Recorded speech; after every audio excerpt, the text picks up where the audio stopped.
Hey, everybody, welcome to another edition of Candy Coated Conversations. And thank you guys for joining me, where we are going to try and attempt to knock out these last episodes of Who the F Did I Marry?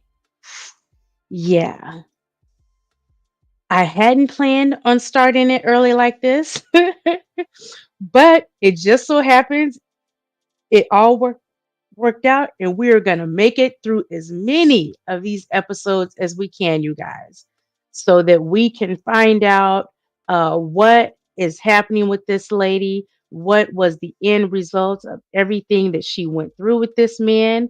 And yeah, we want to know exactly what the heck happened. So we're going to try to process through this. Hey, Tamika Heavy on the Scott, thank you for joining me up here. I do have the link pinned at the top of the chat. So anyone is welcome to jump on in here. If you want to give your feedback about what's going on with this story, just come on up and we're happy to have you here. Like I said, this is always an open forum.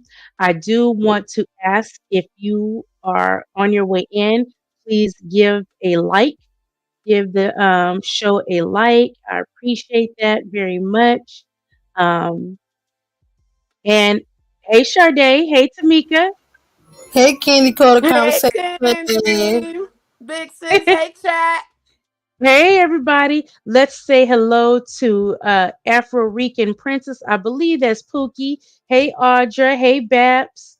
Wait a minute. Is Afro Rican different from Pookie? Because I see both of them. Yeah, it is.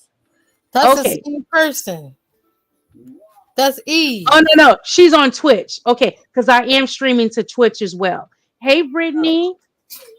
So you guys feel free to hit the link if you guys want to come up here and join in the conversation about what's going on here with all these shenanigans. And you know what? We're starting at episode 21. We have a lot to get through. So you guys, let's just go ahead and get started with this episode. I'm pulling it up now. Episode 21 is where we are starting for the day. I hope you guys have your snacks and drinks ready. I know I have mine ready to I got my go. leftovers. There you go. Because look, this is a lot. This is a lot. So just so you don't have to take an official lunch break, you have your snacks ready. Okay. So let's go. Babs, you missed yet. Hey Vixie, Curly Cookie, Valid Queen. Okay, so let's get started. Okay, Pookie said I came off Twitch. Okay. All right. So here we go, you guys. Let's get started with this. Episode 21. Part 21. Who the fuck did I marry? So, the company car apparently was a charcoal gray BMW. I believe it was a 5 series. It was a 5 series. I don't know much about the sedans. Y'all know I wanted the X5 dark blue with the cognac interior. He got the BMW 5 series charcoal gray. He sent me a picture of the car. So I did see a picture of the car. After this whole NCR building, take me to your office, that is what he's claiming, is that he leaves the company car at that location. He's saying that he drives from Riverdale to Midtown, switches out cars, and then drives from Midtown to Duluth. Those that don't know how Metro Atlanta is, basically Midtown would be in between where we live and Duluth. I only know that he left the house every day at 6:15. I know that I never physically saw the company car come to our home. Saw a pictures, plural. So when he told me that he got a BMW 5 Series, keep in mind, this is after I had been promised a dark blue X5. So I was a bit salty. I don't care if it is a company car. I was a bit salty. I will admit that. Because I felt like you get to drive the car that you know I really want, which is a BMW. And so he would call me from the car. He would tell me, yeah, I may just drive home in this car and not switch back to his personal car. He was like, I don't know. He did that a lot. And I realize now in 2024, he did that because he knew how excited I was to actually see the car. Because shit, I wanted to test drive it myself, to be honest with you. And he knew that. So reactions. So he would say stuff like that, like, man, I'm so tired. I might just drive the company car, go ahead and go home. And then, just let me park it in a garage type thing. So eventually he stopped doing that because I didn't want to hear nothing about that car. I'm driving a Nissan, you driving a BMW after you promised me a BMW. So I don't really want to hear nothing about it. So in terms of the company car, I did see that it was a, according to the pictures, a charcoal gray BMW 5 Series. If you're asking me the exact model, I don't know. But I know it was a 5 Series because I know the 7 Series is slightly longer. So it's a 5 Series sedan. So after the whole situation with the cemetery to see his grandmother and grandfather's headstone, then there was the NCR, the office is open. Oh, it's not open. Justin ain't working. Willie ain't working. Willie is supposed to be head of security, but he ain't working. Okay. So at this point, I'm already numb. It is important for me to point out how numb I became dealing with him. Mind numbing, because I just got to a point where it was like, there's always something. There's always something. So of course we're not going to go to the office because there's going to be something. So this is the end of February. My birthday had already passed. There clearly was tension on my end, not so much tension on his end. So I get home a couple of weeks later. We are now in the beginning of March. This is something personal about me. The only way you would know this is if you know me. I have been dying to go to London and Paris. I had a layover in London when I did a study abroad, but it's not the same. I want to go to London and be a whole tourist. I don't care. I want to see Buckingham Palace. I want to see the Tower. Okay, I'm going to pause it right here, you guys, because I did want to let everyone know that I saw she posted a story to where she is going to London and Paris and everything. Look, I guess telling your story does pay off, but I do want to know, why are you mad about now? First of all, we don't know. To Let's be honest here. At this point, does he really even have a job? Because he's not letting you at the job. That's turning Don't out think not so. to be true. Right. So he might not even have a job. And you know this. But why are you getting mad because you can't drive his company car? It's the company car for him to drive. If this is true, if we're gonna believe this part. You know what I'm saying? Why would you be getting mad about Yeah. that? And if you wanted that car so bad, why didn't you contribute to getting that car? Thank See, you. this is the stuff that throws me with her, because you were so ready to have your hand out for any and everything that you could get your little fat fingers on. But, let's completely admit she still has not admitted her part in that. She did yesterday. She was vulnerable and I felt her a little bit. What was that? I think it was episode 18 or so.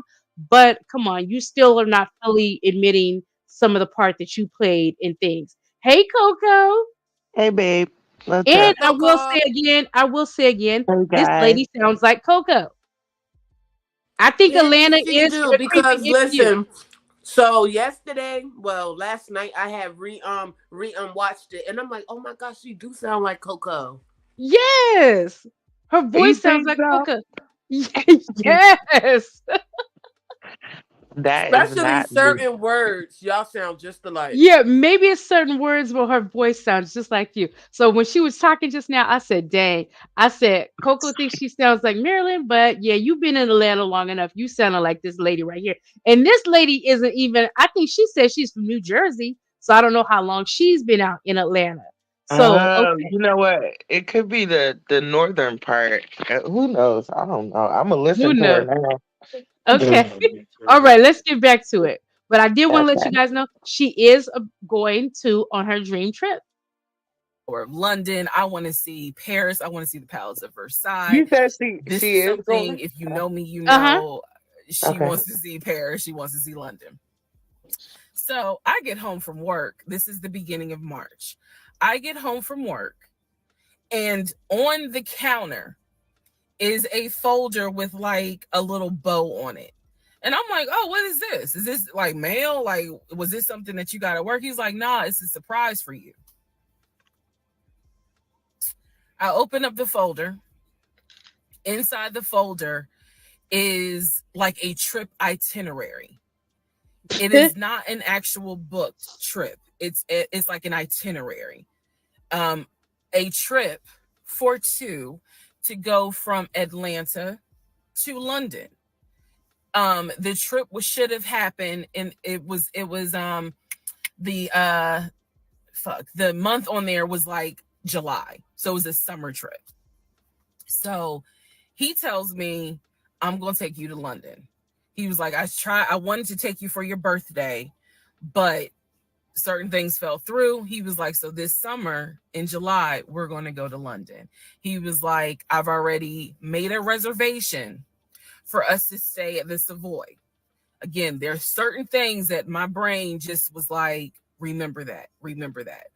He said, I've already made a reservation for us to stay at the Savoy. I didn't know, as much as I want to go to London, y'all, I didn't know anything about the Savoy. And so I remember going to look it up because I was like, what is the Savoy? Well, apparently the Savoy is bougie, very bougie. So she was loving that. I was so excited. I cannot tell y'all how fucking excited I was when I saw that he had printed out British Airways. Like, he was speaking my language. I am one of those people. I'm a planner. So when he's saying, I'm going to take you to London, and he took the time to Coco, you don't think that sound like you? And print it out and research the Savoy and print it out. And there were different, not excursions, but there were different things that you could do. You could go see the Tower of London. You could go see Buckingham Palace, changing of the guard. We could go have high tea at certain places. He was like, I don't really want to go, but I know you're dying to go. So he was like, you know, I love you and I would do anything for you. Blah, blah, black sheep, have you any wool? And so he was like, I'm going to take you to London in July. The trip did not include Paris. That's fine. But I was so excited. So excited. And so this is the beginning of March. I was like, this is great. Hopefully this happens. I knew I needed to renew my passport. And he was saying that he had to renew his passport as well because his passport had expired. So both of us were like, okay, we need to get on this if we're going to try to make it to London in July, and it's now March. Me being the planner I am, I think I went to work the next day and printed out the passport applications so that we could fill it out and go ahead and get that process going. So, needless to say, something must have happened, and I don't remember what it was. We just simply didn't fill out the application for the passport. So, fast forward, we're now at mid-March. Mid-March, the decision was made that my mom, who lived in Arkansas, was coming to visit us. She would be coming, I believe, the second week of April, and she was going to stay a week and then a few days. So, like, maybe a total of 9 days. Not quite 2 weeks, but a little over a week. So she was coming in April, and I was excited. Legion was excited because he was excited to physically meet my mom. He had talked to her on Zoom. He had talked to her on the phone, but he was excited to physically meet my mom. And my mom was excited to physically meet her son-in-law. So this is mid-March. I'm going to go into part 22 where I explain what happened with Facebook Messenger. Part Okay. 21. All right. Any thoughts on that, you guys? No. She do sound like me a little bit. A little bit. A She little bit. does. Okay. Okay, let's get some comments. Vixie said, "So far she has caught him in so many lies. Why is she still believing anything about him?" That is true. She's going hook, line, and sinker for everything. But you notice a lot of the things that she's falling for are the material things that he's dangling in her face like a carrot. Babs says she only cares about material things. Shaking my head. That's right. Let's see. Let's see. Let's see. Hey, Sharon. Hey, Miss Sharon. Okay. Babs also says she wants that car. Dang, she lives in her car now. LOL. I guess she wants to live in a luxury, live in luxury in a new car. Okay. She very she very well may. Okay, so let's go to episode 22 and see what's happening here. Part 22, Who the Fuck Did I Marry? So now we are in March. This is right after he had surprised me with the announcement of we're going to go to London for a trip in July. Because we definitely didn't do a honeymoon. We definitely didn't do any sort of trips together. So the idea was we're going to do a trip in July together. One thing about Legion was that he was the guy who was like, I have nothing to hide. I don't lie. I don't like liars. If we're in a relationship, then everything should be out in the open. So I've always had his cell phone passcode. Never felt the need to look through his cell phone. And funny enough, I can tell y'all right now, disclaimer, I will never go through a cell phone again. You cheating piece.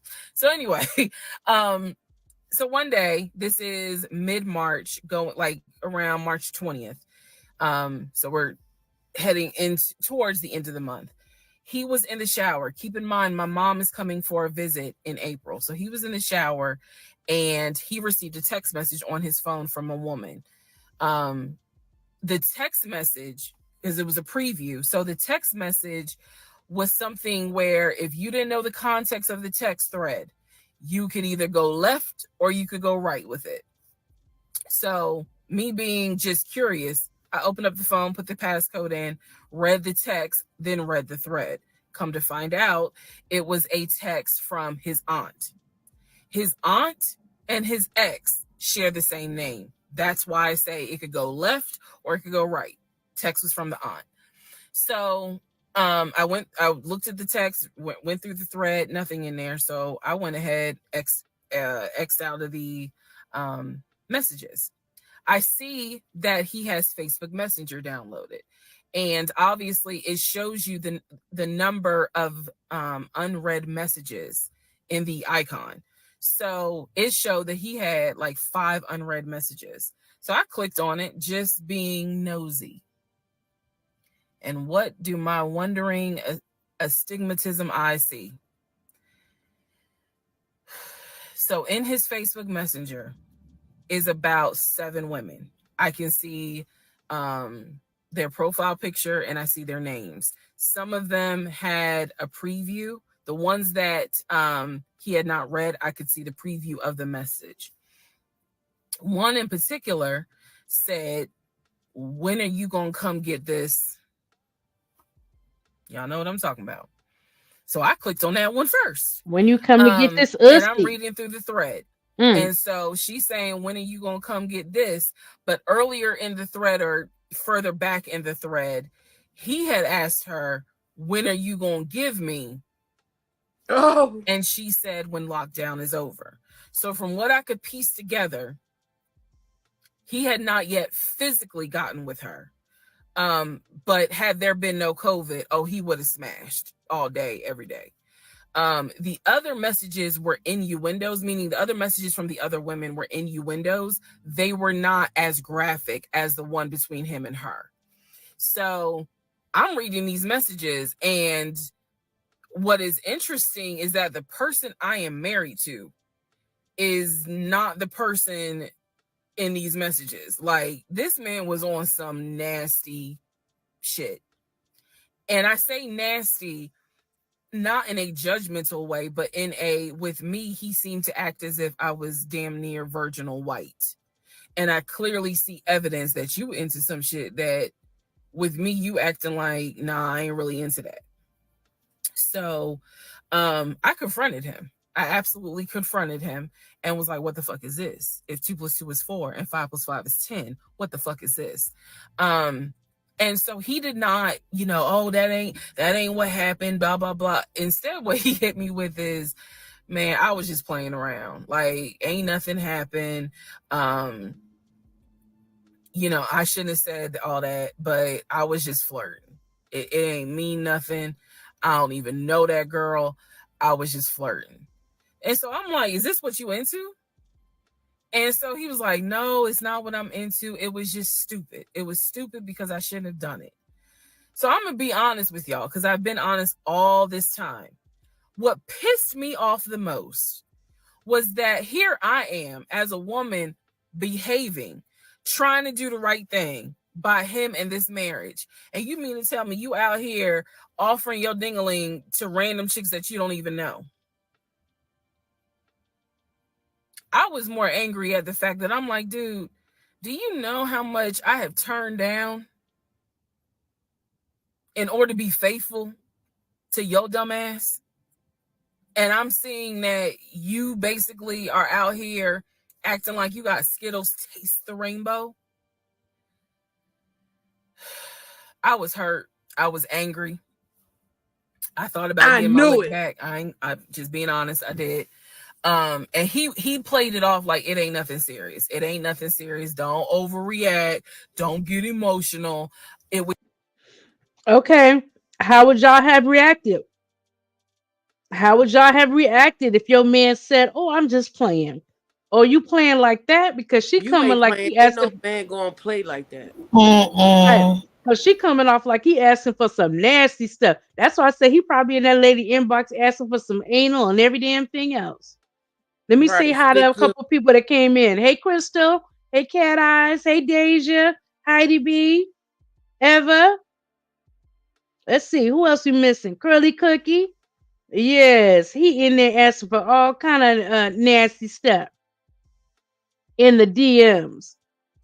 And then all these men was beating down your door, but you steady hanging on to this liar.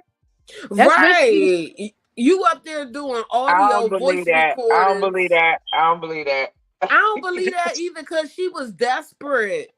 desperate. But now all of a sudden you had all these men. You don't know how many men I turned down to stay faithful to you. Oh, okay. They just all of a sudden came out the woodwork. They But might have, Candy. She might not be lying. but I will Bump. say this. Yeah, Sade, I will say this. Have y'all ever noticed and put it in the chat too? When you're with someone, all the men come out. When you're single, you can't find none to save your life. Yeah, But then when absolutely. you're attached, they all come out. So I kind of believe her on that note. She might have had niggas all up in her shit. You feel me? All on her top. But at the same time, she trying to give this nigga the benefit of the doubt. But she gotta open her eyes, just like me. I gotta open my eyes with a lot of shit. So, you know. Okay. All right. Let's get back to it, you guys. Okay, let's see. it was just dumb. He was like, I will delete the messages. I'll even delete Messenger.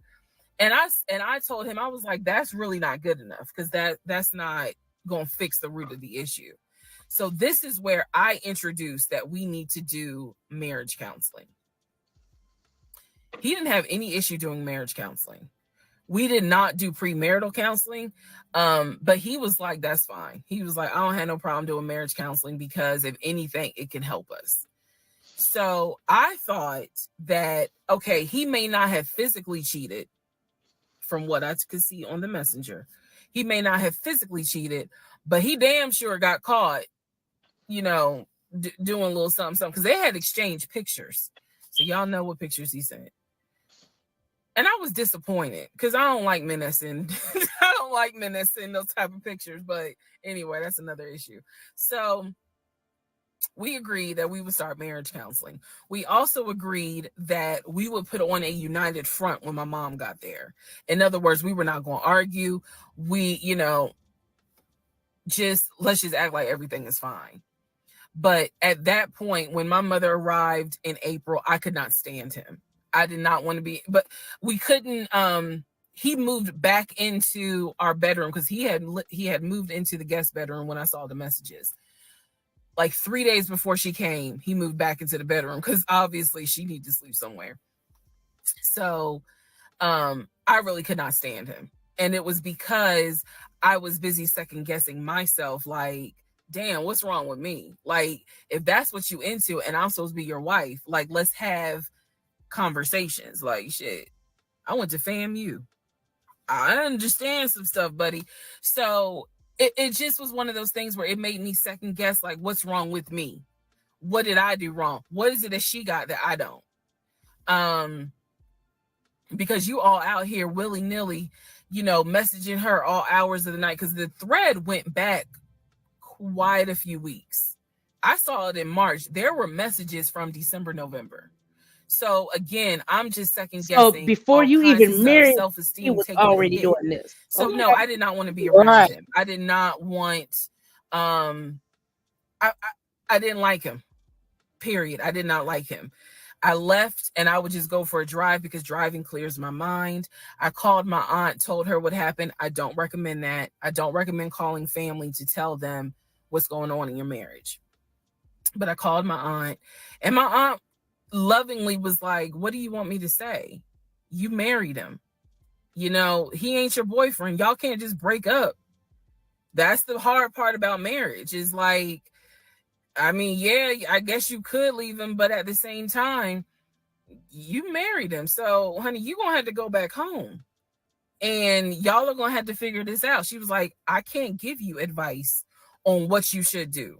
I'm sorry that this happened, but you married him. So even though it was just one drive, I went back home, and that's when the discussion was, we need to do marriage counseling. Part 22, who the fuck did I marry? So now we are in March. This is right after he had surprised me with the announcement of we're going to go to London for a trip. It started over. Wait, I got a question, y'all. So remember yesterday, right? She had said that they got married January something or December. I don't know. Something like that. Yeah, and then that's when she said that she got the divorce January 31st, right? Why? No. She said by January. She said they got married. I think she said they got married January 5th. And then she said they got married January 31st. By the 31st, she knew she was in trouble. Yep, she said she knew she was in big trouble. Okay. Mm-hmm. Yep.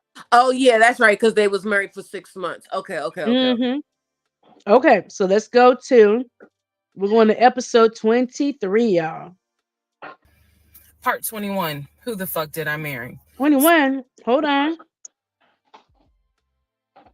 Oh, this is a little off. Let me go by. Yeah, it got the parts. It's yeah. You see how I say part. Yeah. 20? Yeah. Can I say something, y'all? Yeah, go ahead.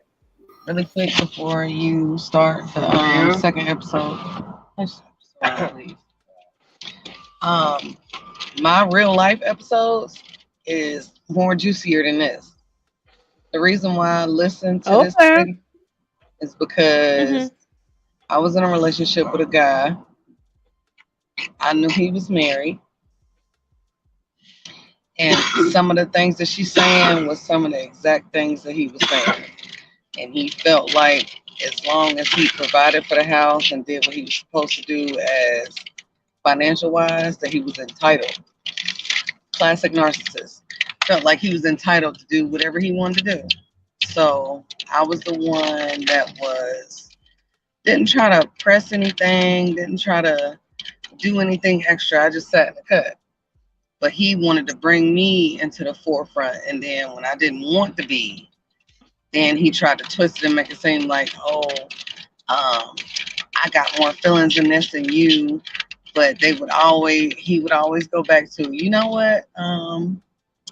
I need to, try to get back with my family and make stuff right with my family. I never argue. Okay, cool. A couple days later, he'll pop up at my house at like 3:00 in the morning. So he would always try to make it seem like it was me that didn't want to put forth the effort. But to me, I always said to myself that once I got in that relationship, it wasn't a permanent thing. It was going to be temporary. The way that I approached it, the way that the whole relationship started, nothing good was going to come of it. It was going to end.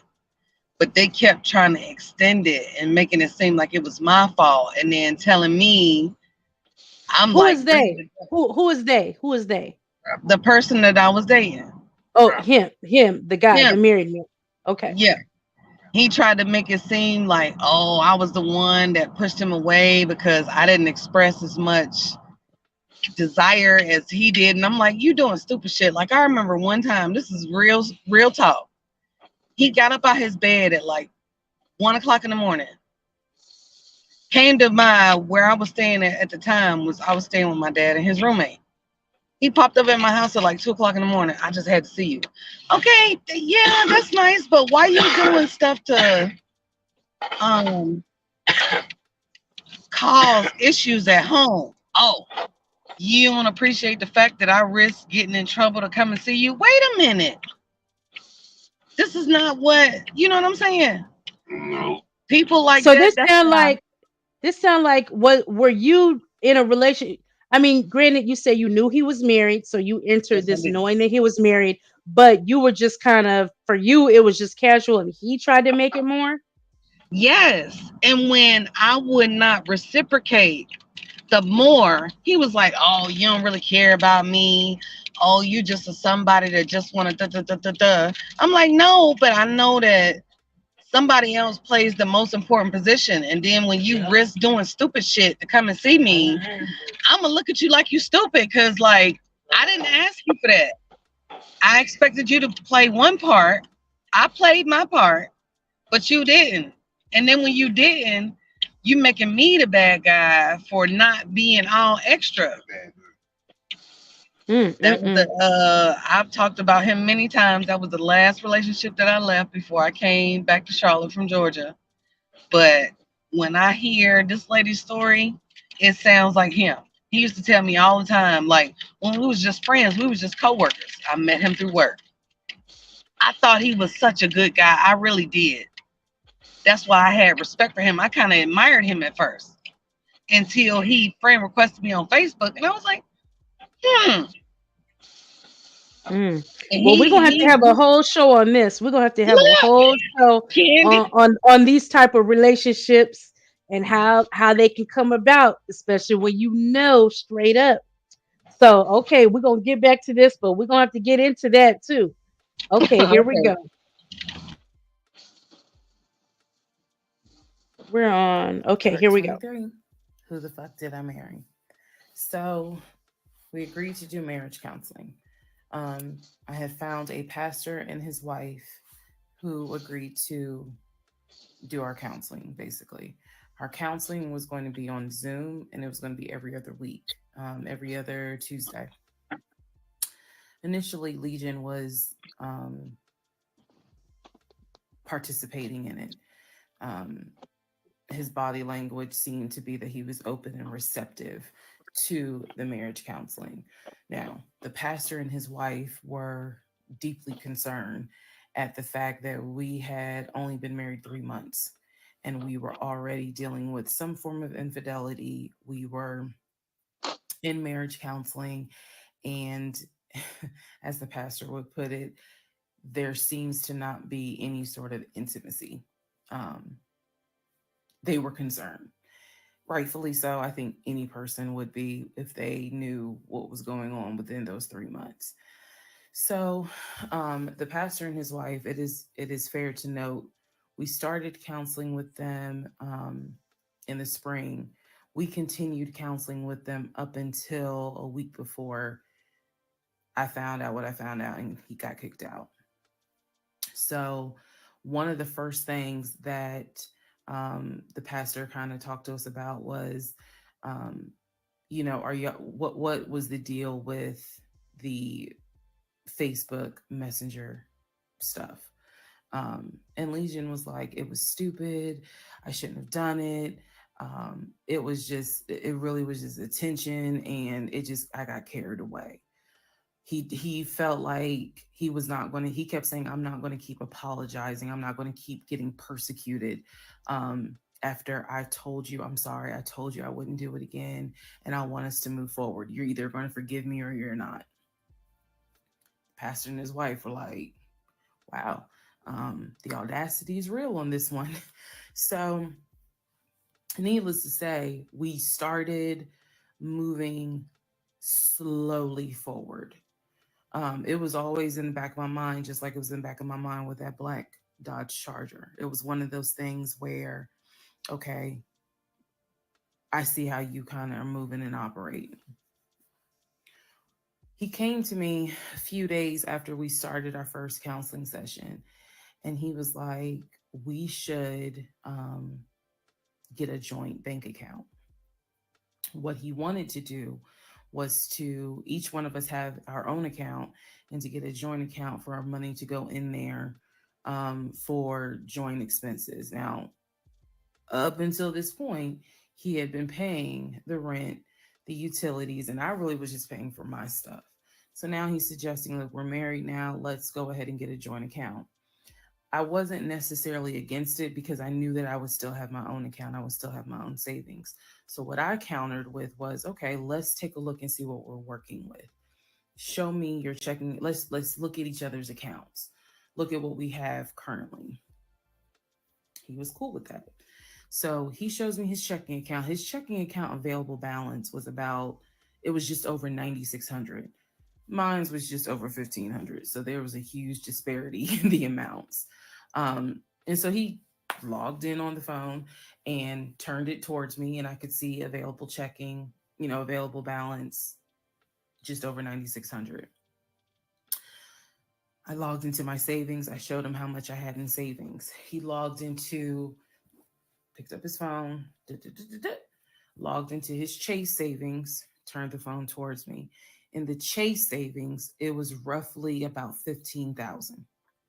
But I also knew that he told me he had a U.S. bank savings and he had an offshore savings. So at this point in time, I asked him, show me the U.S. bank savings, show me the other two accounts. He would not do it. This became a huge bone of contention. He would not show me the two accounts that he claims has the most money in there, the accounts that he claims has money for a house in there, because he still was mentioning, hey, we need to get on this house thing if we're going to move when the lease is up. So I'm just adamant on, why don't you want to show me your savings account? You showed me the Chase one. Like, what is the big deal? And so he kept saying, he was like, there's a lot of money in there. And he was like, and my uncle always taught me, this is not the uncle that died, another uncle. My uncle always told me, just keep your money tight, because women can be, I said, women, like, we're married. So go ahead and show it to me. He would not show it to me. So then we went back into marriage counseling, like the next session. And I bring it up. I said, he will not show me these two accounts that he claims has the money in there to buy a house. I told our pastor and his wife, I said, I saw the pre-approval letter, so I don't understand why he's not going to show me, to just put me at ease that he has the money in there. I had never questioned it before because, again, you tell me. Okay, y'all, let's pause.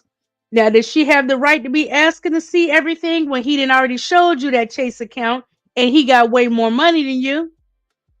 Yeah, I want to see everything. I don't think she wrong on that part. Let me see everything. But Yeah. child, listen, it ain't no damn account. It's like he has showed you everything that he had.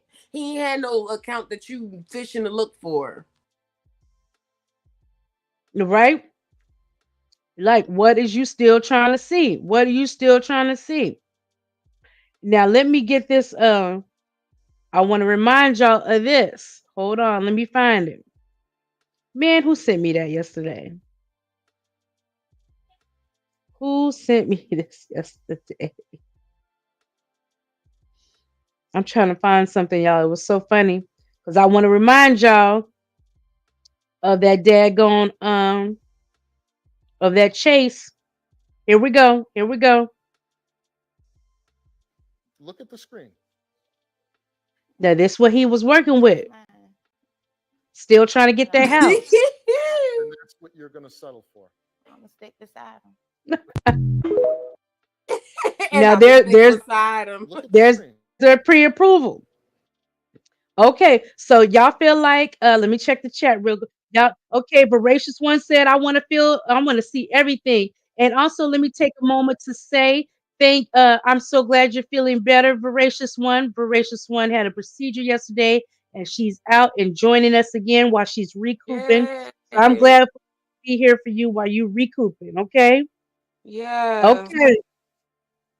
All right. I just wanted to ask y'all that. Look, he already showing in that Chase account he got more money than you. I just want to see what y'all think. Did she had to be the right to be asking for everything and she ain't got no money of her own? Okay. Me. Who in their right mind signs their name to a legally binding offer, an all cash offer on a house? And they just do it willy-nilly. I don't know anyone that does that. So I actually never questioned what was in the savings because I clearly saw him sign his name to a $699,000 all cash offer on a house. If you don't know what I'm talking about, please go back to the parts in this playlist where I talk about what he did when we were looking for a house. So the pastor and his wife were like, Legion, that's not his name, y'all, that's a nickname. Legion, why would you not show your wife your savings account? Like what's going on here? And so he made up some bullshit. And I remember the pastor's wife was like, something ain't right.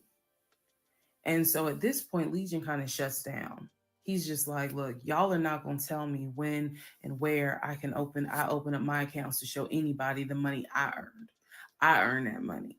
I earned that money by playing football, blood, sweat, and tears. He went to this whole Denzel Washington monologue about how he earned that money. And no one is going to come in and tell him that he needs to open up the account. So then he starts talking about the ex-wife and how she tried to get money from him in the divorce back when they were in California. So now the pastor and his wife, their red flags are just like, whoa. So much so that the pastor's wife said, and I will never forget this, she said, I don't think you all are going to make it to January. What she was talking about is, I don't think y'all are going to make it a year. And I really, truly was like, we're going to make it. Like, of course we're going to make it. And she was just like, I don't have a good feeling about it. And so Legion's all defensive. He at this point, he's folding his arms and because remember, we're on Zoom. He's folding his arms and he's just like, I'm done with this. Like, I'm not going to get attacked because I'm not comfortable showing you the amount of money that I have. Money changes people. And I'm not comfortable. So he's playing that victim card. And so the pastor and his wife were like, we're still going to help y'all as much as we can. But so he was like, I'm not comfortable. And basically the pastor and his wife were like, look, we'll help y'all as much as we can. But there's some deep issues here. And, this is what they advised us.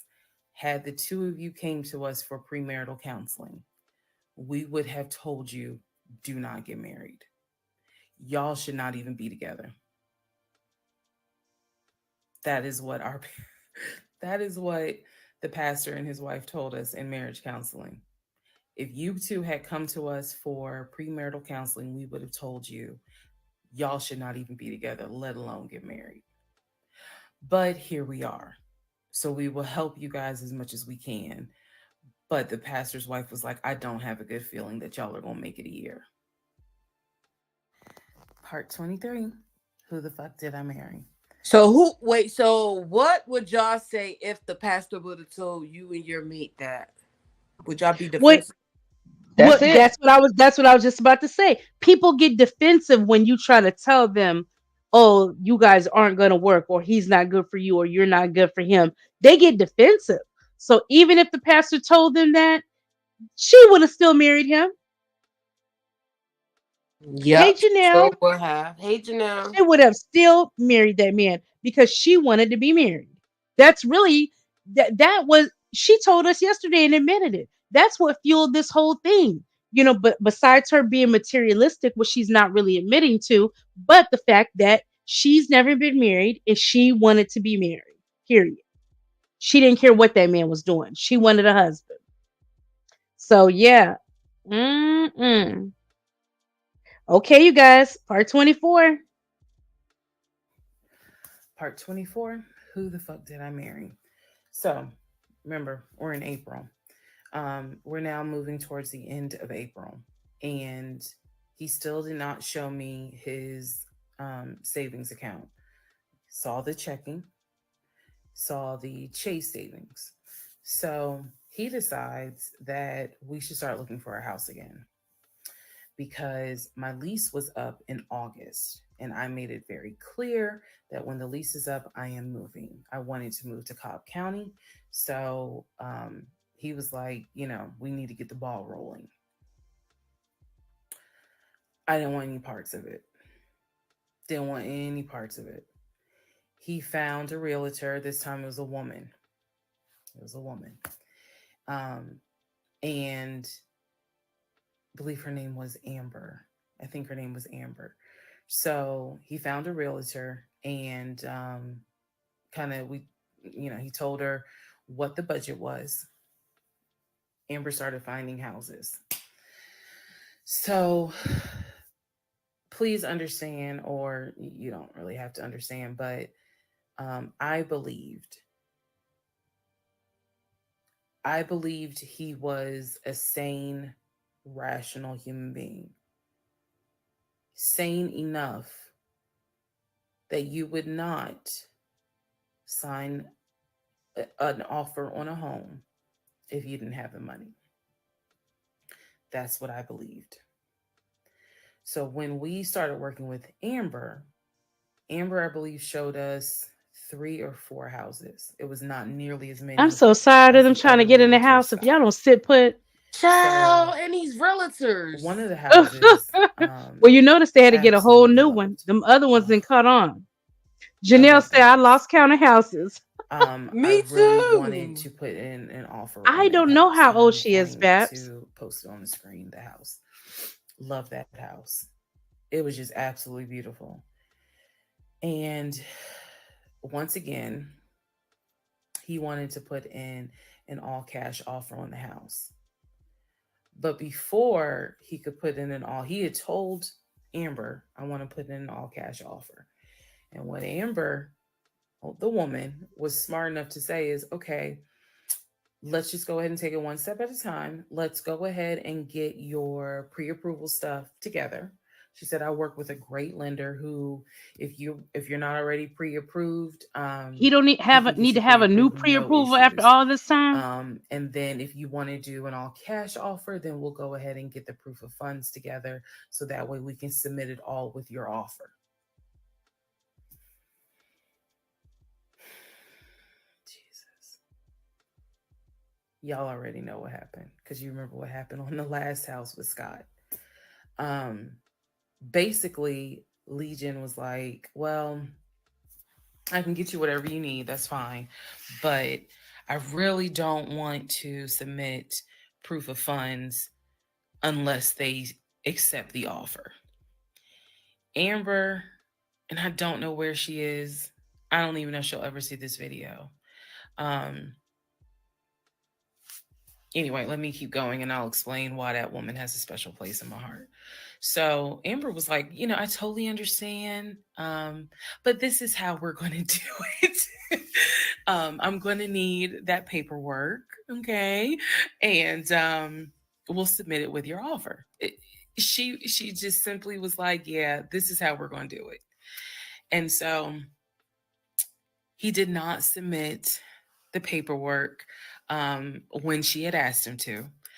And I remember I was driving to work and I stopped at the Quick Trip on Upper Riverdale Road in Riverdale, Georgia.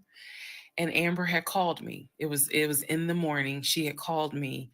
And I believe with all my heart that Amber knew something was up, but she also knew I did not know what was up.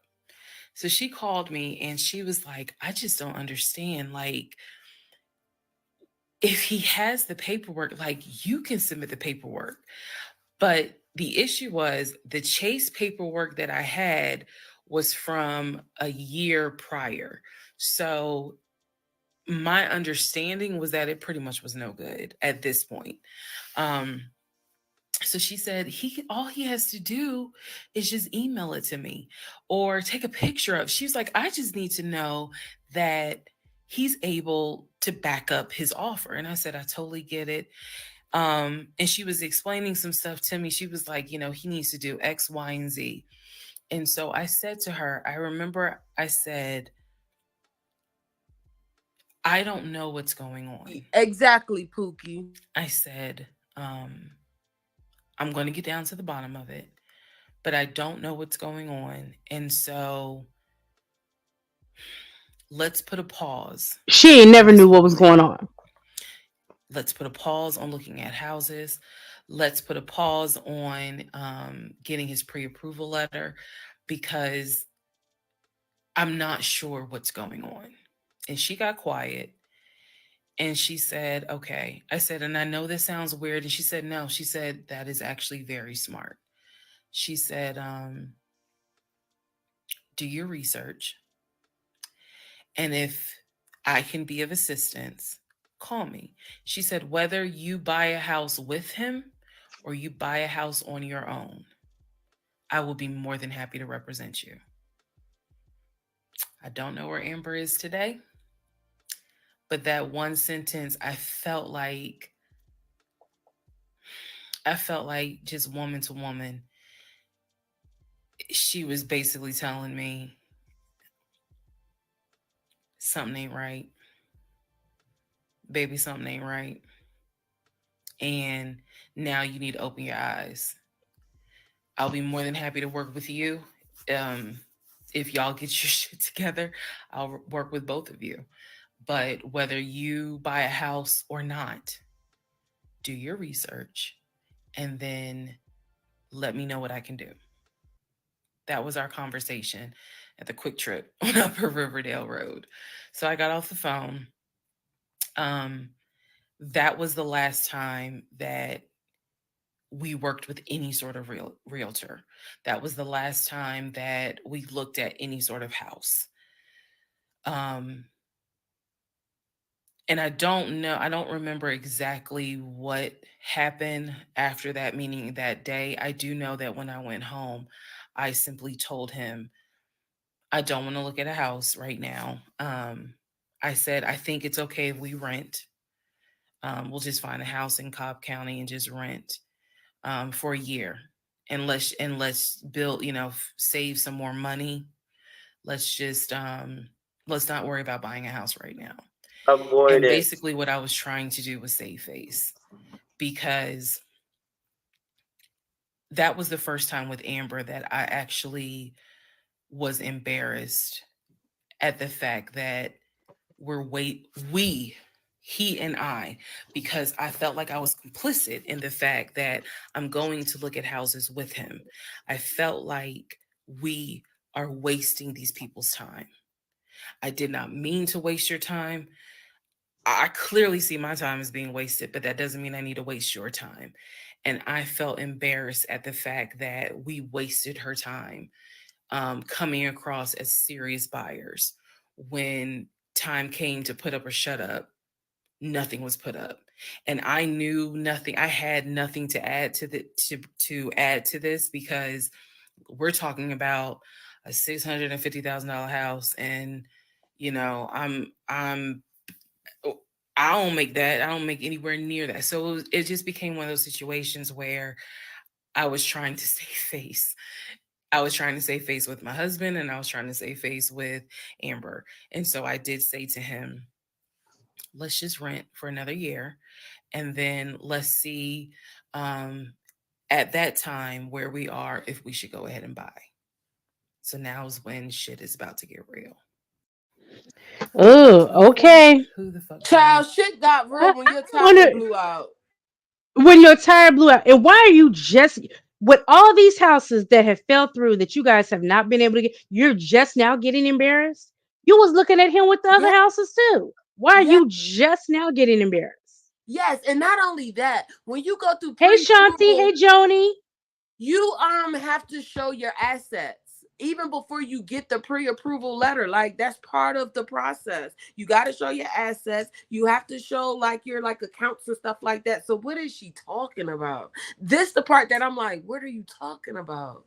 That's not what it's supposed to do. And if you was going through a realtor, they would give you like a outline first, because in my mind, I'm guessing that they're first home buyers. So they got to give you like that outline of, okay, this is the process. This is step 1, step 2, step 3. This is what we're going to do in step 6. Lady, is you that stupid?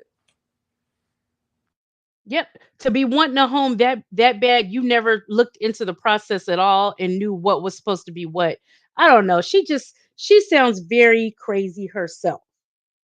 Look, Joni said not Joni said not her in that house still.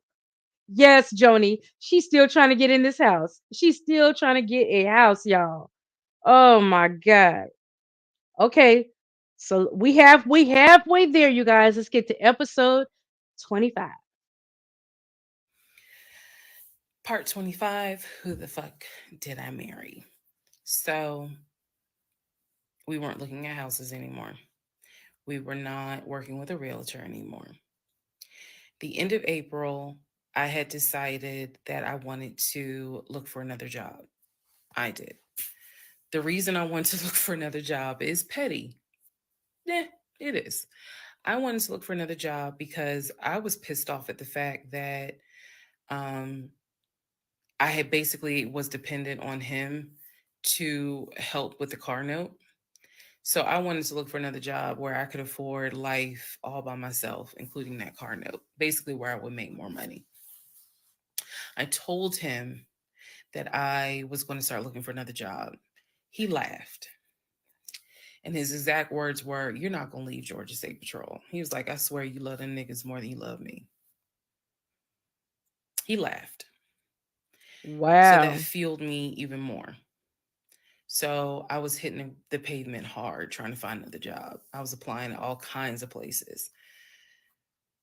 Got a phone call from my current job. So this is how I ended up in my current job. Got a phone call. They had sent me an email with a background packet. The background packet was long and extensive, but in the background packet, it asked for my spouse's full name, my spouse's date of birth, and oh my spouse's God. social security number. So I showed it to Legion and I was like, I need your social because, I'm applying for this job. It's a great job. It's way more money. And, we're talking about moving anyway to Cobb County. So this, this is a God thing. He did not want to give me his social. I explained, I showed him the paperwork where I was like, look, because we are married, I can't lie on here. So help me. So he writes down his social security number on the background packet. And I eventually turned it in. I had scanned it, saved it in my email, and sent it in. And I looked at it one day, just going through it, just making sure I didn't really miss anything. All T's were crossed, all I's were dotted. And I looked at his social, and something about the social seemed different than the Social one she Security wrote number out. that I remember seeing when we did our marriage license. And so, for those who you remember in the previous part, I said I had ran his Social Security number from the marriage license. Nothing came back. So I thought that I had written it down wrong. Basically, what it is that the first three numbers were different on the background packet than what was on the marriage license. If you don't know this, here's a little trivia. Your Social Security number, the first three numbers, pretty much are dictated by the state you were born in and the state that issued your birth certificate. So he was born in Pennsylvania.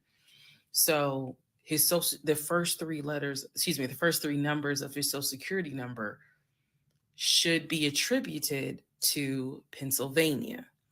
Pennsylvania, shit, they probably got like 5, 6 different numbers, 3-digit numbers that your Social Security number can start with. So the social that was on the marriage license, for example, was probably 1, 2, 3. What was on the background was 4, 5, 6. Both of those Social Security 3-digit prefixes are issued through the state of Pennsylvania. Again, this is an example so I can make it clear. So when I saw his social on my background, I immediately knew that was a different social than what I saw on the marriage license. And when I compared, because I had found a copy of the marriage license that we turned in because I had filled it out on the computer. So sure enough, the first three numbers were different. The rest of the numbers were the same. So one of two things, either when I ran his background, I did in fact put in the wrong number, or the number on the marriage certificate or the background packet is wrong. So I decided that I was going to roll the dice and take the social from the background packet. Again, this is the background packet that I had to fill out to get my current job. I was trying to get a new job. Okay, so I took that social and I ran a background check on it. What came back on this particular background was all the addresses that the Social Security number, I guess, had been attached to. So all of the addresses, the states were Georgia, Rhode Island, Pennsylvania. What I did not see was California. So I thought that was weird. I thought, okay, maybe this is not a complete background because clearly he went to San Diego State. It's on his resume. It's on quite a few things. Social media. He didn't have a LinkedIn, but it was on his social media. So clearly he had been to California. So maybe I just need to do a different background check. Also to note, during this time, I think I told you guys he had hit his leg at work. So what was happening was it was getting more and more difficult for him to walk, like put pressure on that leg, on that knee. He was still able to go to work. He was still leaving at 6:15 in the morning. He was still coming back between 3:30 and 4 o'clock. But I clearly could see where he was in pain. He would elevate the knee, ice the knee. It was getting worse. And I was constantly like, go to the doctor. Let me take you to urgent care so that they can look at this knee, because you shouldn't still be limping and having a hard time putting weight on that knee. And every single time he was like, oh, it's fine. I have a doctor's appointment on Wednesday. The doctor just told me to ice it and to elevate it. This is an old football injury. It happens all the time. It used to happen a lot when I was out in California. So I'm mentioning this knee issue for a reason. But back to the background. So once again, let's pause right here. Let's pause right here. Y'all think that man was limping around for nothing? And if that man was hoppling around lying, I'ma holler. And Babs, you are right. She don't know where the hell he's going. That man probably sitting in his car or walking around the mall or what his during the other day. wife. Right. Or another whole wife. Yes. Or his male lover. I don't know what's going on here. Oh my goodness. Hey, Witches Brew. I'm still trying to figure out what the significance that her keep bringing up this knee situation is. But Look, we gonna see, because like I said, if he's over there faking it and putting some ice on his knee, knowing not a damn thing wrong with his knee, I'm gonna be too through. Okay, let's get back to that. We almost done with this episode 25. When I ran the background the second time with his second social, it showed me states of Georgia, Pennsylvania, and Rhode Island.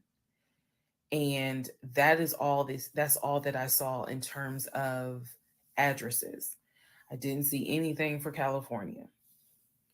So by this point, we're moving into May of 2021. Things are starting to reopen. One of the things that reopened was San Diego State. So I called San Diego State. I called the registrar's office. Someone did answer, and there was instructions on how to request a transcript. I was able to try to request it online. You needed the student's name, and I believe you also need their social. And when I typed it in, it said no results found. I believe that I sent an email asking, this person is saying that they were a student there. Can you verify it? The response I got was there were no records found with that social security number. So I'm like, okay. I asked him about it. And in part 26, I'll tell you exactly what his response was. You guys, at some point, when do you guys think that this man, I'm imagining with her digging like this and doing things like this, he's about to get pissed off. Do you guys think he's going to become physically violent with her? I don't think he's gonna become violent, but I do think that he's gonna become irritable because she's questioning more and more and more of his lies. Mm-hmm. She's questioning more and more. And then he's gonna, when she reveals to him that she initially even took his social down for the marriage certificate when he put that down there. And then when she did it again, when she asked him repeatedly to, hey, I need to get it and put it on my job. I don't know. I'm hoping he don't become violent. So let's jump into part 26, you guys. Mm-hmm. Part 26. Who the fuck did I marry? So I asked Legion, what's the deal about San Diego State? He was like, what are you talking about? And I said, why is there no records of you there? Just came right out and said it. Without missing a beat, this man said, well, I was a private citizen. What the fuck does that mean? And what he said is that when he started at San Diego State, his father paid money so that, okay, it's important I say this with a straight face. His father paid money so that his name and social would not be publicized and he would be considered a private citizen. He said that he had a card where all he had to do was show the card. He does not have to give his name. He does not have to give any information because he had that card. He said so San Diego State would not have any record of him, but he was in fact a student there. So no record of you, but people are supposed to think that you graduated from there with no proof. Right. I said, so you're saying that the school did not publish your name anywhere and they were in violation of NCAA rules? And he was like, why are you asking all these questions? See, he and I said, mad I'm now. just curious. I'm just curious. You're saying that you were a private citizen, but yet how were you in compliance with NCAA if you were a private citizen and they did not publish your name on any roster? So that was his excuse. He was like, all I can tell you is that I was a private citizen. My dad paid for it. Okay. So now I know that San Diego State has no record of him. Now I know that his social security number, at least the one that's on my background packet, only shows that he only shows that he lived in Georgia, Rhode Island, and Pennsylvania. Okay. So at this point, the pain in his knee is getting worse. It's getting to the point where when he would come home from work, he would take a shower and immediately get in bed, elevate his knee. He was not even eating the way that he used to eat. It was getting to the point where at times, if you remember when I told you all about the miscarriage, they gave me pain meds because I had taken that pill. But the pain meds I was allergic to, so I couldn't take them, but I still had them. So the pain in his knee was getting to the point where he would take one of those pain meds just to get through the night. He was constantly in agony. With no valid reason as to why you won't go to the doctor. So much so that in May, he moved into the guest bedroom because I couldn't deal with the tossing and turning thing. And he just said he was more comfortable there. So what at first was I hit my knee at work turned into, no, it was an old football injury. This has happened before. Turned into, it's painful for me to walk on it. Turned into, it's actually hard for me to work on it. But he was still going to work at 6:15 every morning and coming home between 3:30 and 4. So we know where this is going. It is right. Again, I'm just giving you guys the chronological order of how all this happened. So at this point, we're not looking for a house. I still have not seen the 2 savings account. I'm pretty sure there's no money in those savings accounts. But again, he was going to put in an all cash offer with Amber, the realtor. So I really didn't know what to believe, but I believed what I saw, which is I saw that background is not showing where he went to California. So at one point in May, it was close to mid-May, he calls me from work. He calls me from work, calls me while I'm at work, and tells me that he got a phone call from his stepson. The phone call from his stepson, the stepson was crying and was just absolutely distraught. And I'm at work in my office like, what's going on? And he says to me that the stepson informed him that his stepdaughter passed away, that she died from COVID. The stepson this is the story. The stepson found her in her apartment because they had not heard from her for a couple of days. And she was unresponsive. He called the ambulance. They pronounced her dead when she got to the hospital. So he was calling to tell me that she had died. And he was also calling to ask me if I would object to him giving his ex-wife $2,000 towards the funeral. As I've stated before, and I still am this way to this day. I don't play about death. So when he told me that she died, I immediately went into the, all right, I'm sorry to hear that. Whatever we can do to help, let's help. Because surely nobody would make that up.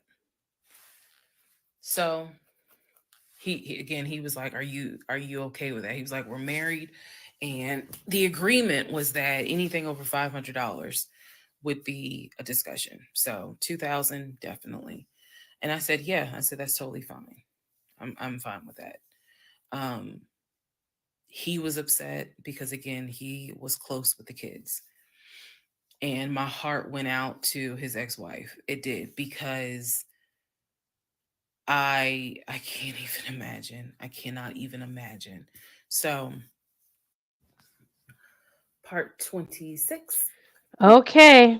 Look, this is getting crazier and crazier. Did anybody die? Child, if he lied on that little girl and said she died, oh my God.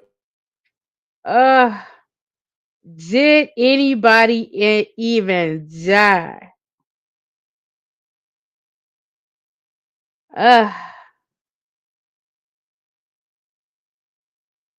Okay. Let's get to it. Part 27. Part 27. Who the fuck did I marry? So here's where we are at, and here's what we can establish. Number one, I ran an initial background check on the Social Security number that was on our marriage license. Nothing came back.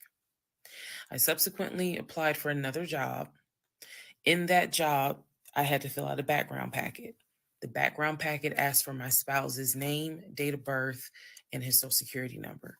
The Social Security number on the background packet for the new job did not match the Social Security number that he gave me for our marriage license.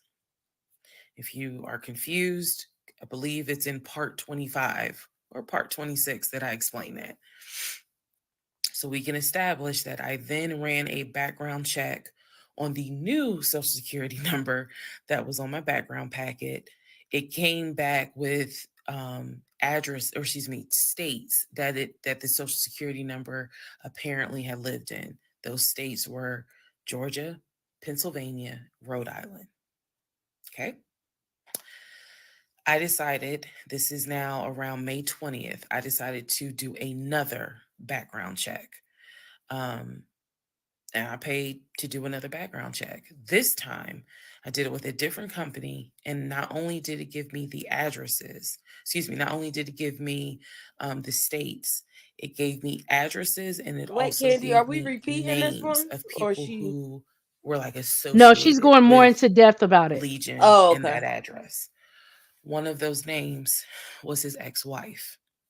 I've always known, he's always told me the name of the ex-wife, but now I see it when I ran his background. I did a search for her on social media. She was not there. So the address that it showed that she was associated with him, because remember, his story is we got married in San Diego, we lived in San Diego, we divorced in San Diego. Men lie, women lie. The U.S. federal government with your Social Security number does not. So he's saying he was always in California. His Social Security number never showed that he was in California, according to the background check. It did show that he had lived in Georgia at an address associated with the ex-wife. So tried to find the ex-wife, could not find her on social media. So I looked in the metro counties to protect her identity. Oh shit, this is getting I am juicy. going to not divulge a lot on this part. I looked in the metro counties, in the open record courts. So typically, you can look in like Superior Court or Magistrate Court or Probate Court. So I looked in open records for the different counties, metro Atlanta counties. Let me be clear, metro Atlanta counties. And I looked under her name, and I found where they had filed for divorce in a metro Atlanta county.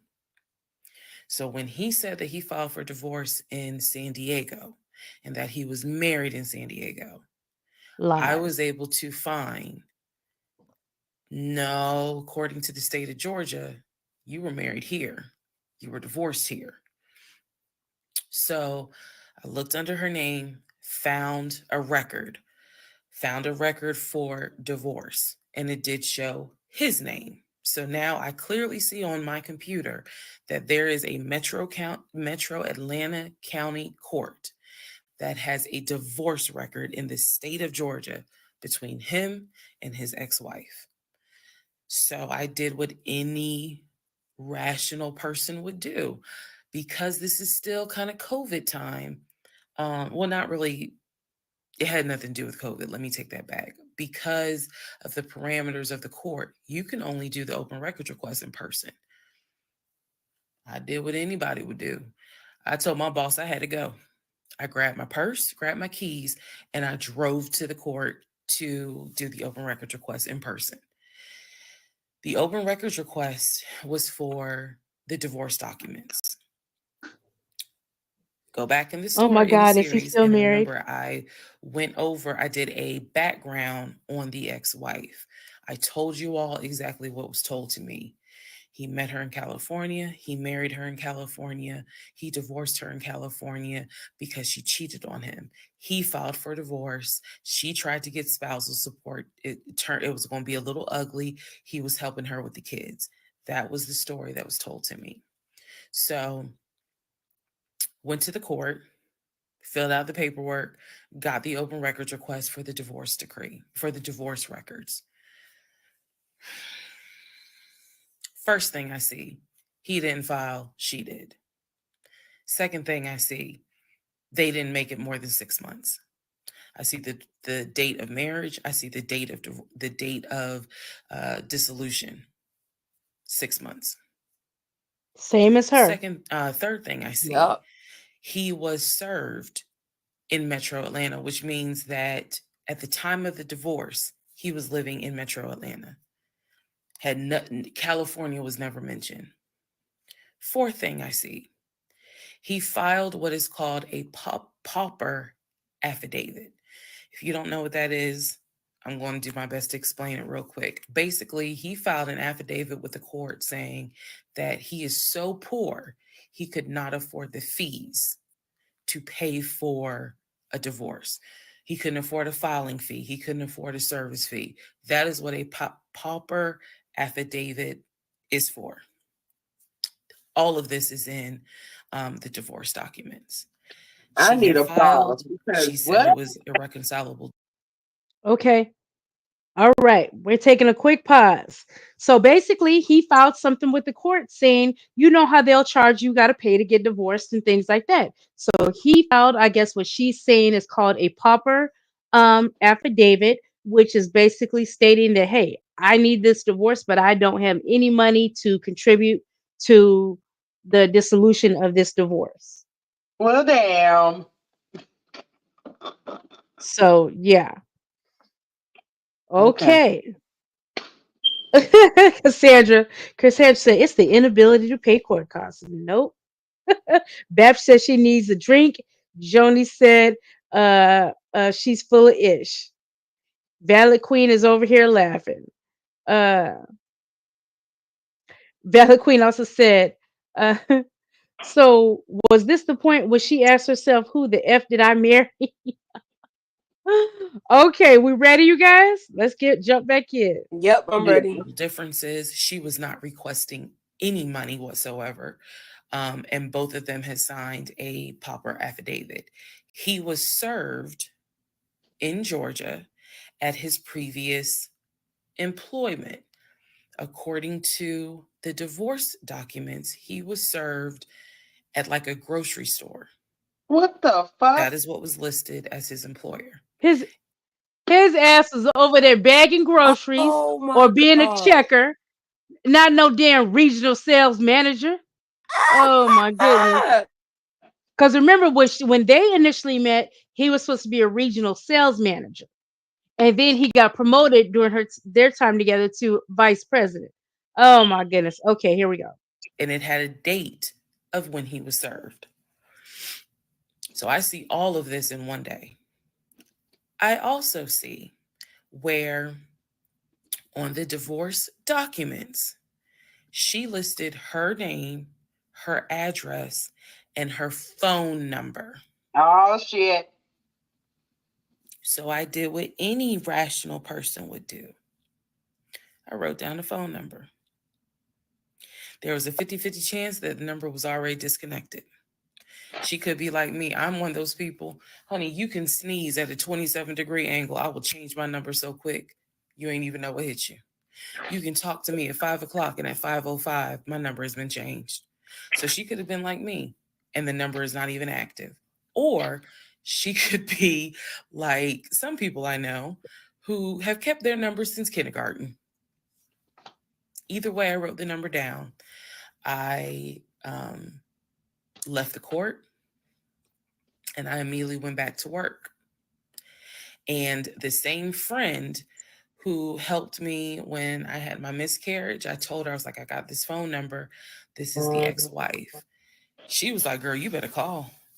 You better call and find out from her, because I think she said to me, can't nobody tell you what is going on quite like the ex-wife. So, part 28 is the phone call that I had with the ex-wife. This the juicy part. Okay, let's get to it. Let's get to it. Oh my gosh. Okay. Let me scroll down and get it. 28, the phone call, y'all. This lady's crazy as hell. Just for But even she dealing getting with me all through this. my hair takeout, so I love her. Okay. Okay. Part 28 of Who the Fuck Did I Marry? So I had the phone number, went back to work. My really good friend was like, you better call her. You can use my phone, but call her. So I called her. She answered. Let me use aliases. And the conversation went like this. May I please speak with Barbara? This is Barbara. Barbara, this is Shirley. Shirley who? Hell no. This is Shirley Jones. I am the wife of Legion. Silence. Then she starts laughing. Oh. And she said to me, and I quote, if you were calling me, then I know it's bad. I chuckle and I said to her, I'm not trying to bother you. I'm not trying to disrupt your life. I said, I am literally coming to you on some woman to woman shit. I said, because you are probably the only person who can help. She listened. She was gracious. And she said, what is it that you need to know? Or what is it that you want to know? And I said, I understand that you and my husband talk and communicate. And she immediately said, y'all, let me pause, y'all. Cause this lady about to say, she gonna say, I'm sorry about the loss of your daughter, and then all hell gonna break loose. Yes. Oh my God. Oh my God. Oh shit. Remember? That's what I'm waiting for. Oh my God. Okay, let's get back to it. You guys. Okay. He said, what? No, we don't. And I said, okay. She said, one thing you need to know about Legion. She said, whatever he tells you, it is a lie. And she said, again, let's go back to part 1. I told you guys that when he introduced himself, or when we met, we actually had matched on 2 different sites. And he was under 2 different names. One was like the actual birth name. The other one was a nickname variation of that name. That's the name I know him by. So for example, if his name was Matthew, he had a profile under Matthew, and then he had a profile under Matt. I would have known him as Matt. So she said to me, she was like, I don't even know who Matt is. She was like, that's not even his name. And so I knew what his actual government name, and she was like, no one calls him Matt. She was like, that must be his new personality. Or she was cracking a joke, but she was like, anything he tells you, you need to know is a lie. So I just asked her, I said, what was your experience? I said, because I can tell you the story he told me. And she stopped me right there. She said, whatever he told you was a lie. She said, let me guess. He told you I cheated on him. Let me guess. He told you that I wanted money from him. And I said, yeah. And she said, yeah, that's a complete lie. So we had a conversation where she told me how they met. They didn't meet online or anything. I'm sitting here shocked because you don't give your immediate condolences on the loss of her daughter. Like, Thank when is you. this gonna That would have been happen? the first thing I would have said. Like, okay, first I want to say, you know, sorry for your loss. I mean, Yes. That hasn't happened yet? Okay, let's get back into it, y'all. Oh my God. I said, well, were you guys ever in California? She said, no. She's like, she was like, that man ain't never been from past the East Coast. So I said, okay. So you guys have always been in Georgia? And she said, yeah. She's like, we got married in Georgia and we got divorced in Georgia. And that's when she asked me, how did you even get my number? She said, because I want nothing to do with him. So how did you get my number? I said, I'm gonna tell you the truth. It ain't gonna make me look good. I told her, I said, this is what happened. And this is what led to me doing research. And this is how I got your number. And she laughed. She was like, wow. She was like, normally I would be freaked out. She said, but under the circumstances, she was like, wow, okay. She said, yeah, if you're calling me, then it must have gotten pretty bad. She said, so what did he promise you?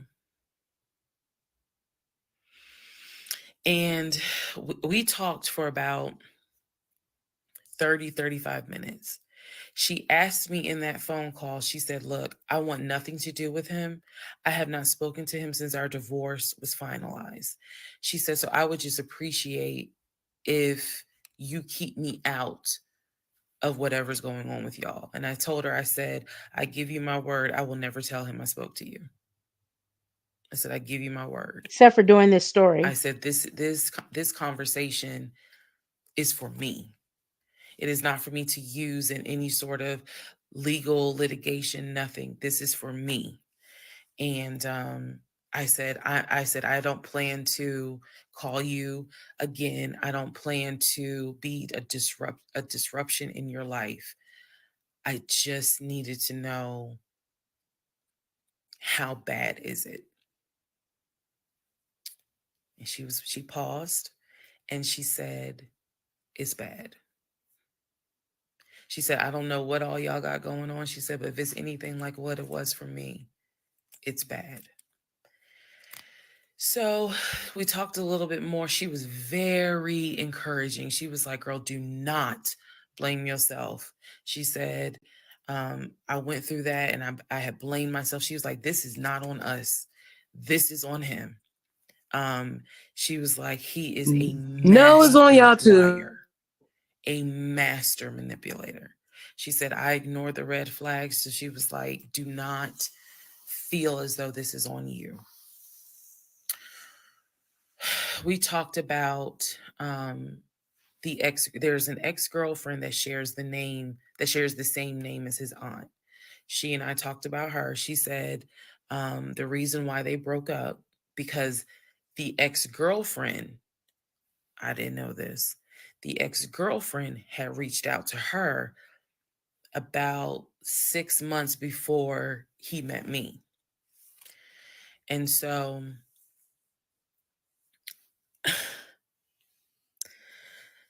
the ex-girlfriend lived in Douglasville. On Legion's driver's license, he had a Georgia driver's license with the Douglasville address. What he told me was that it was the address that his sister, because remember I told y'all his sister Shantae lives in Douglasville. She's a nurse, married with 2 kids. So he told me that the address on his license it was his driver's license was to Shantae's house. The ex-wife is telling me, no, that's the address for the girlfriend, the ex-girlfriend. Oh. He had moved in with her. And he created this whole narrative with her. She found out that he was lying, and she kicked him out. And so I guess after she kicked him out, she then reached out to the ex-wife, kind of the way I did, for confirmation. And so the ex-wife was just telling me, whatever that man has told you, it is a lie. She said, I got out before it got too bad. She said, because once I knew he was lying, I was out. She was like, because he's never going to change. And so, again, conversation went on. And so finally, we were getting ready to get off the phone. And before we got off the phone, I said to her, I said, if everything is a lie, I said, I have one question for you. And she said, sure. I said, how is your daughter? Ugh.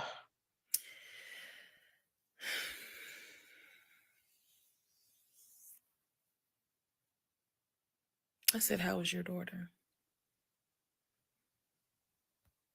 Next part coming up. Okay. Now this is what I want to get to. Let me get. How is your daughter? Hey, Meek. Hey. Oh, look. Dixie said, not flags. You ignored billboards. Right. Oh my God. All right. Oh my God. Deja said, oh my goodness. Yes. I want to know that. I don't even know how she held on so long from asking this question. That's this crazy. This is crazy. Okay, I gotta get to it. So we're going to episode 29, right? Okay. Oh my goodness. Part 29, who the fuck did I marry? So I asked her, how was your daughter? She said, my daughter's fine. And I said, okay. She said, what did he say about my daughter? And I will be honest with y'all, I didn't have the heart to tell her. So what I said instead was, oh, no, it was, with everything with COVID, I think he mentioned that she might have had COVID or was exposed to it. I downplayed it bad. I wasn't going to tell that woman that he said her daughter passed away. I would have. So I said, obviously I'm glad to hear that kids are fine. She said, look, whether you stay with him or not, it's your choice. She said, he ain't going to change. He ain't going to change at all. She said, this is what he does. She said, you're not the first. You're not going to be the last. She said, he did it to me. She was very, very encouraging because she was just like, you do not blame yourself. She said, we both ignored red flags, but it is not your fault. She said, this is on him. And so we, once again, I thanked her for her time, got off the phone. I took the long way home that night. I could not be around him. So what happened to the $2,000? I had to figure. Yeah, here, let's pause it. I had to figure something. That's kind of crazy that she's not mentioning it, because I got the feeling he was just asking her for that $2,000. Is it okay for me to spend my $2,000 and give it to her? But I never took it as he was trying to get some money from her as well. Yeah, because the reason why that she reached out to the wife, or the reason why the wife came about all over again, was because he had to give her the $2,000 for the funeral expenses, right? Yeah. Okay, so that would have been the first question that I would have asked her. I actually would have asked her that before the. Well, I mean, that would have went hand in hand with the daughter. So maybe that's why she didn't ask her, because she later found out that it wasn't a death. Mm. Okay, let's see. Okay. Here, let me see what Valid said. Valid said the fact that Legion lied on the death of his daughter and she didn't tell the ex-wife is alarming AF. Yeah, it's like, what do you mean you didn't have the heart? This woman has already told you what's up, that everything he says out of his mouth is a lie. So yeah, you never know what he could be getting her daughter involved in, telling those type of lies. Who knows? I don't know. Let's see. Some things out. So I took the long way home. What does that mean? It means that I probably could have taken 75 to 285, but I probably took 20 to 75 to 285 to 675 kind of like I just took the long way home. A couple of days later, because my mind was spinning. A couple of days later, at this point, I'm turning into the FBI, CIA, and Homeland Security all in one. Literally. I'm trying to find everything. And he's carrying on his business as usual. Nothing changed with him. He had no idea that I had spoken to the ex-wife. He had no idea I had gone to the court and saw his divorce documents. He had no idea. So a couple of days later, I decided to look up his mother's obituary. Look up the mother's obituary. Mama live and kicking. Down at the bottom where it talks about, she's preceded in death by, and it lists all the people, the family members that died before. And then it says, leaving behind to cherish her memory. It lists the husband, his dad, her husband, excuse me. Let me start over. It lists her husband, which is Legion's dad. It lists Legion's brother that lives in Philly and his wife, because again, this is 2000. She passed away in 2015. So it lists Legion, the brother in Philly, and his wife and daughter, her granddaughter. It lists Legion and his wife. I think it was like Latoya or La something. La something. It did not list the ex-wife I just spoke to. And it Another clearly wife said Legion, his wife, Latoya.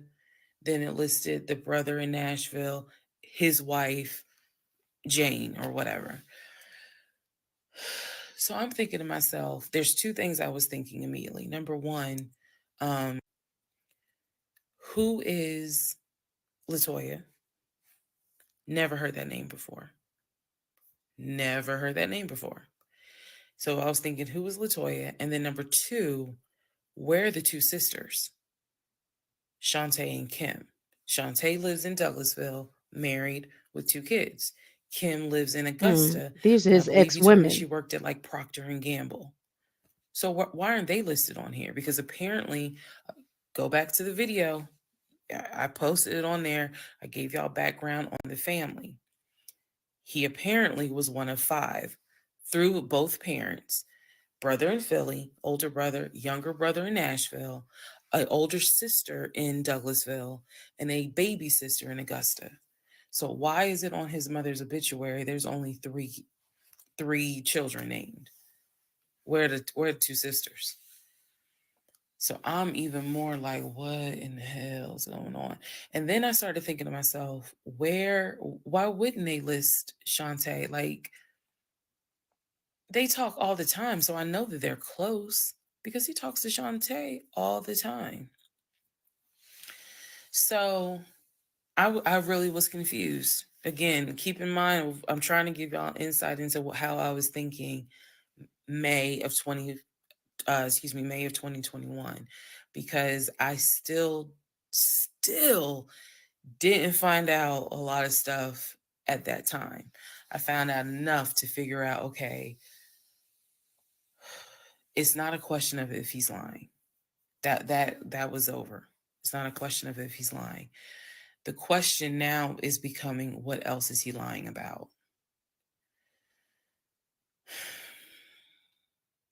So we had the phone call with the ex-wife. Now I see an obituary that apparently there's another wife. I know on our marriage certificate, it only states he had one previous marriage. I had 0, he had 1.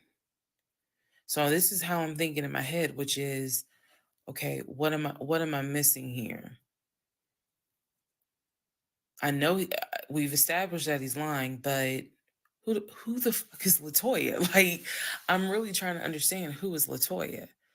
And again, he's hobbling around the house, limping, and I'm in our bedroom, well, in the bedroom, just, I mean, I could not get on Google fast enough to try to figure some stuff out.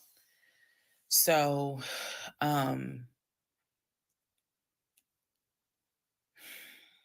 see the mom's obituary, study it. And at this point, I'm now trying to figure out, okay, what's the game plan? What is the game plan? And that's where we are about to get into the next part. Part 29.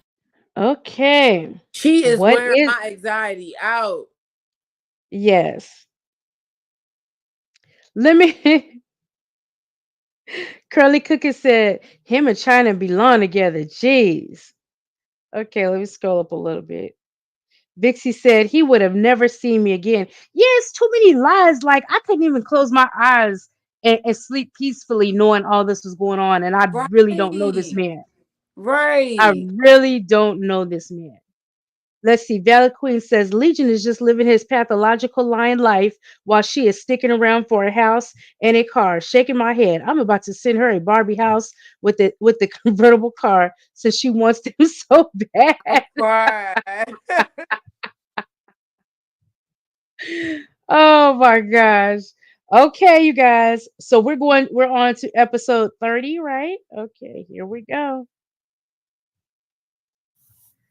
Okay, part 30 of Who the Fuck Did I Marry? So I'm going to use this as a clarification video. So we're going to use part 30 as a stop. Let's clarify some things. I've done that before on a previous set of videos, so I think it's just important to do that so that way I can try to address some of the things that I have seen in the comments, both supportive and just downright mean. But let me clarify some stuff. Number one, it is important to remember that I am telling this entire story of how I met, dated, married, and divorced my pathologically lying ex-husband. I am going in chronological order of events.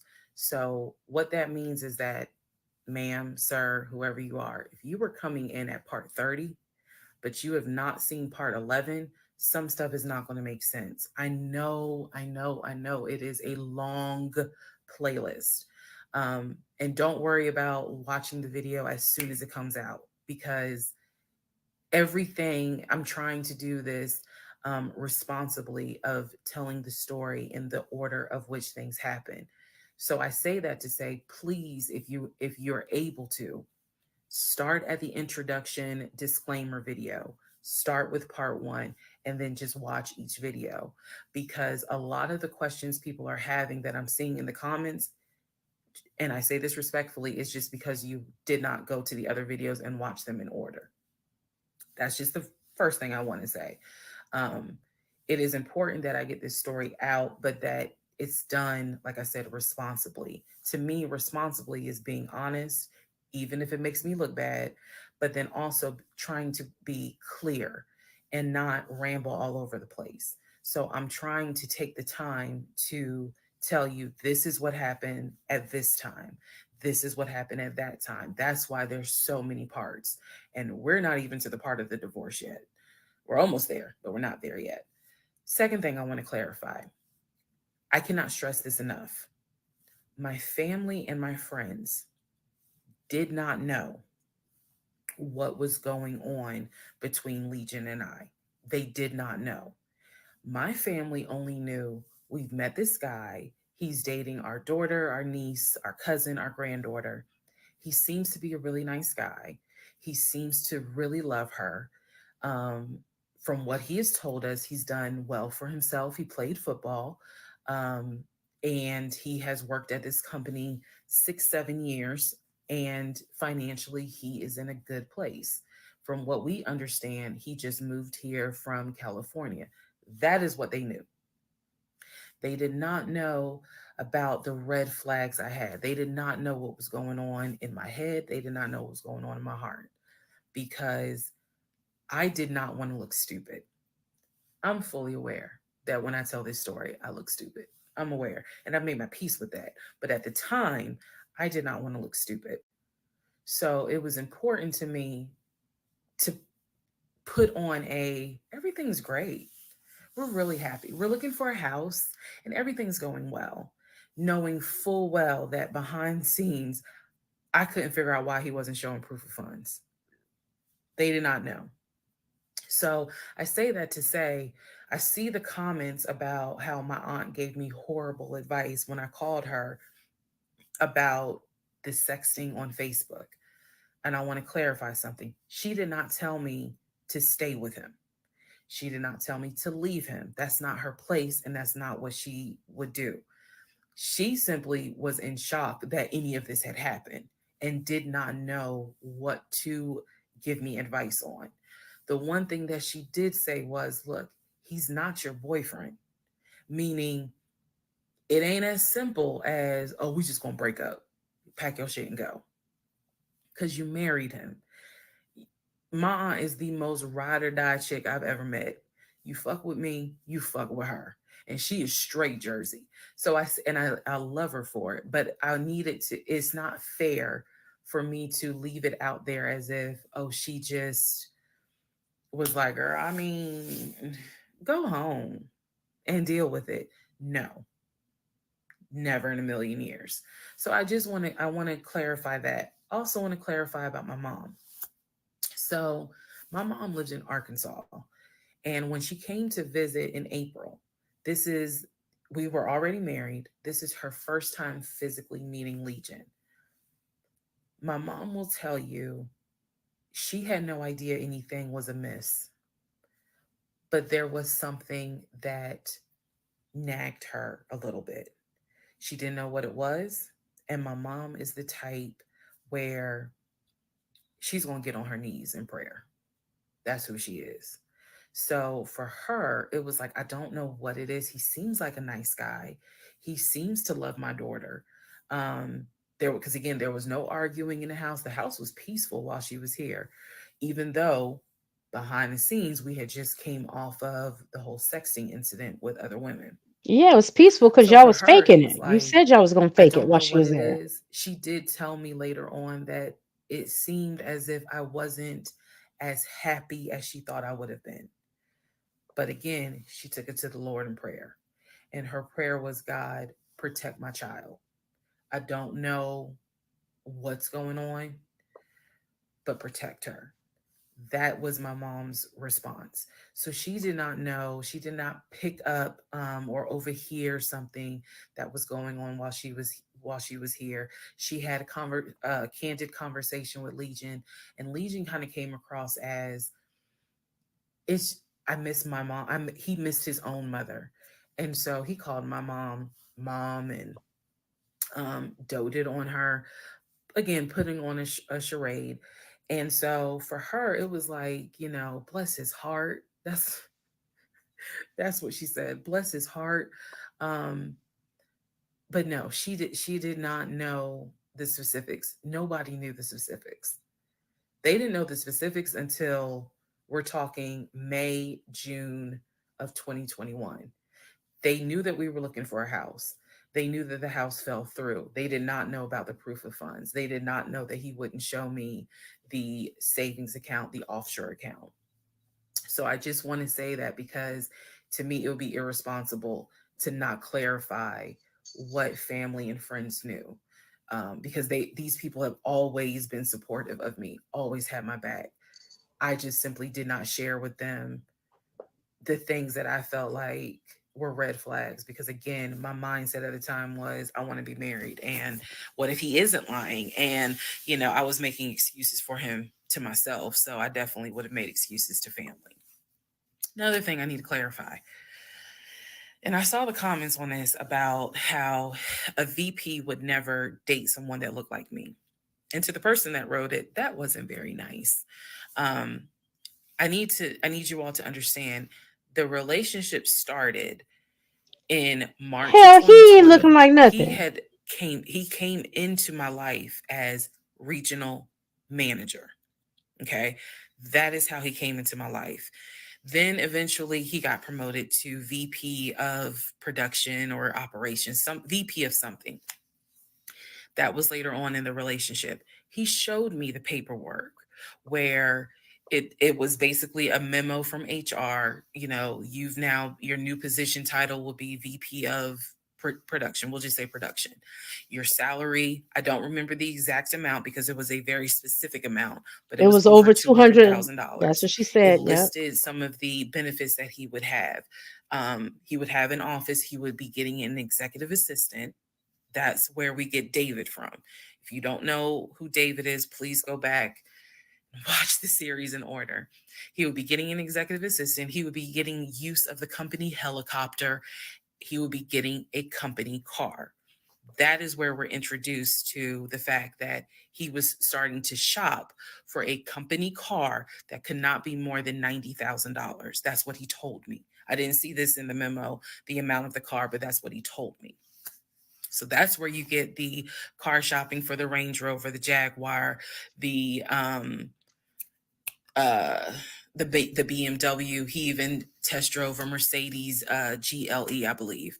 So I'm just trying to, again, bring some clarity to this so that way we all can understand what's going on.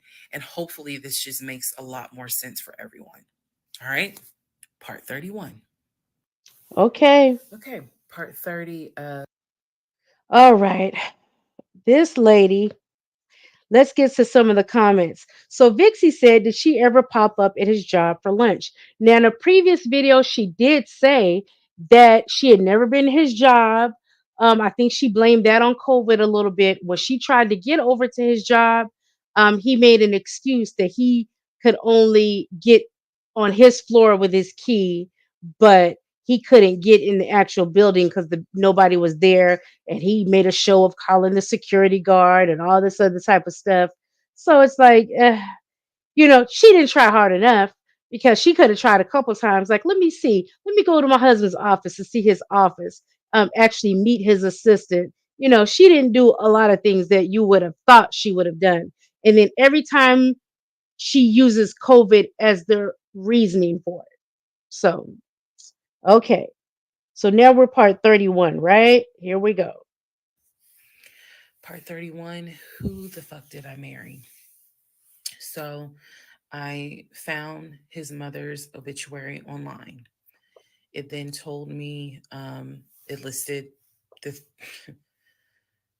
his brother in Philly and his wife. It listed Legion, and then it said his wife. I took the name from the obituary and I did a Metro Atlanta court search with that name. I found a divorce record. I found a divorce record with Legion and the same woman's name that was in the obituary. In that divorce record, it looks like he's the one that filed for divorce. This would have been around 2016. This was after the mother's death. He filed for divorce. She was the respondent. I think that's the correct terminology. Both had a temporary protection order against each other. He had one against her. She had one against him. The divorce ended up getting granted, finalized. Then it looks like he went on his way. In the course of the search for her name, I discovered that at one point in time, the two of them had lived in Rhode Island. So that's the connection with Rhode Island, because for the longest time I could not figure out who lived in Rhode Island. That's where that came from. The two of them, he and this woman, lived in Rhode Island several years prior, or a few years prior. I could not find the obituary for his dad. I searched and I searched. I could not find the obituary for his father. For whatever reason, I knew his grandmother's name. I just randomly decided to do a Google search of the grandmother's name. Initially, nothing came up because I was looking for the grandmother's name in Philly. Nothing came up. I looked for the grandmother's name down here in Georgia. Found a record, but it wasn't quite clear. What was clear was that she had died several years prior. So what I found was a different website where it was like a legacy.com type thing. So I believe legacy.com holds old obituaries. Did a search for her name, found a match. That is when I discovered that she actually had passed away in July of 2008. Read the caption of the obituary and verified that in fact it was his grandmother. Because at the bottom of it, again, obituaries tell you a lot. It names who she leaves to cherish her memory. So it lists all the different family members. It lists the brother in Philly. It lists Legion, no spouse, and then a brother in Nashville. Once again, it did not list the two sisters, Shantae and Kim. So those are his I'm women, more side like, women. okay, clearly, something is up when it comes to Shantae and Kim. But what I do know is that he has talked to them multiple times in front of me. So I'm not sure what I'm missing. Maybe some family feud happened. I don't know. So that is how I discovered that when he told me the grandmother died from COVID and he was crying, boo-hooing and all that shit, she actually had died in July of 2008. I found this out the same time that I found out about allegedly, and I say allegedly because I'll explain, allegedly the first wife, or at least what I think is the first wife. So while all this is going on, Legion is almost bedridden from what happened with his knee. And I need to take a moment to address this issue with the knee. Again, the story started, he hit his knee. Then it turned into, it was an old football injury. And this has happened before. He's going to the doctor. The doctor's telling him to ice it and to elevate it. He eventually moves into the guest bedroom to be more comfortable. I'm going to make this statement, and this is probably the only time I will make this statement. He was not lying about the injury that he had. I don't know where the injury came from, but what I do know was he was not lying in the fact that he was in pain. You could clearly see that he was in pain, and the pain was becoming debilitating. Please understand what I'm saying. The pain was debilitating enough to where he was taking my pain meds from when I had the miscarriage. And then also, it was hard for him to walk. He was not eating. So this is what made me believe this, whatever was going on with the knee, there was more to it because he was not eating. When I met this man, he was a size 3X.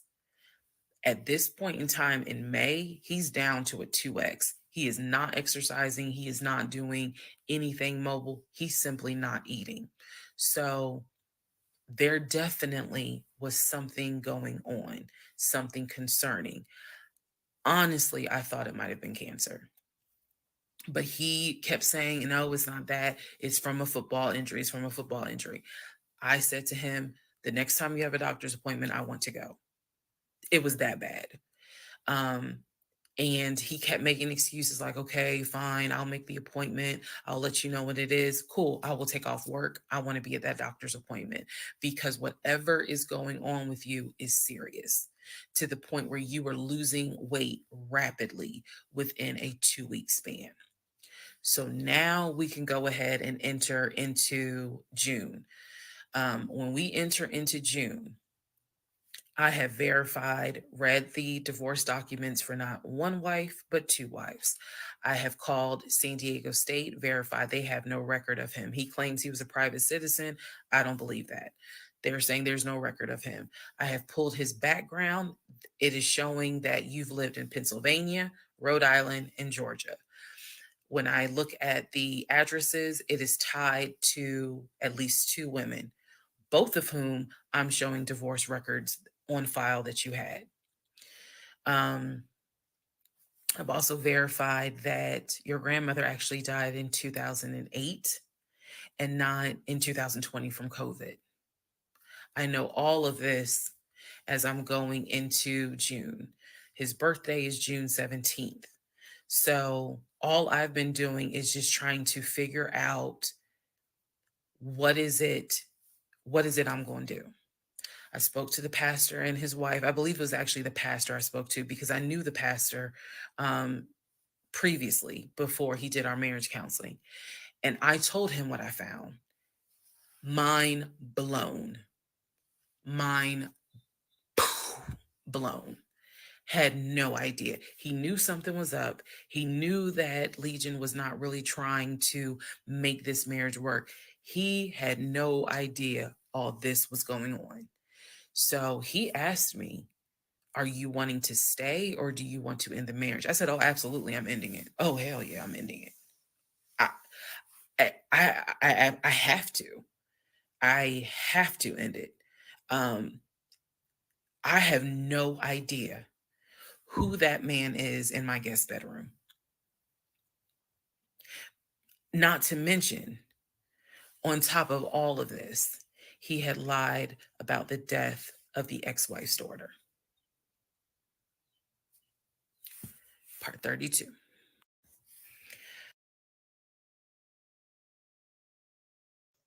What are your thoughts so far, you guys?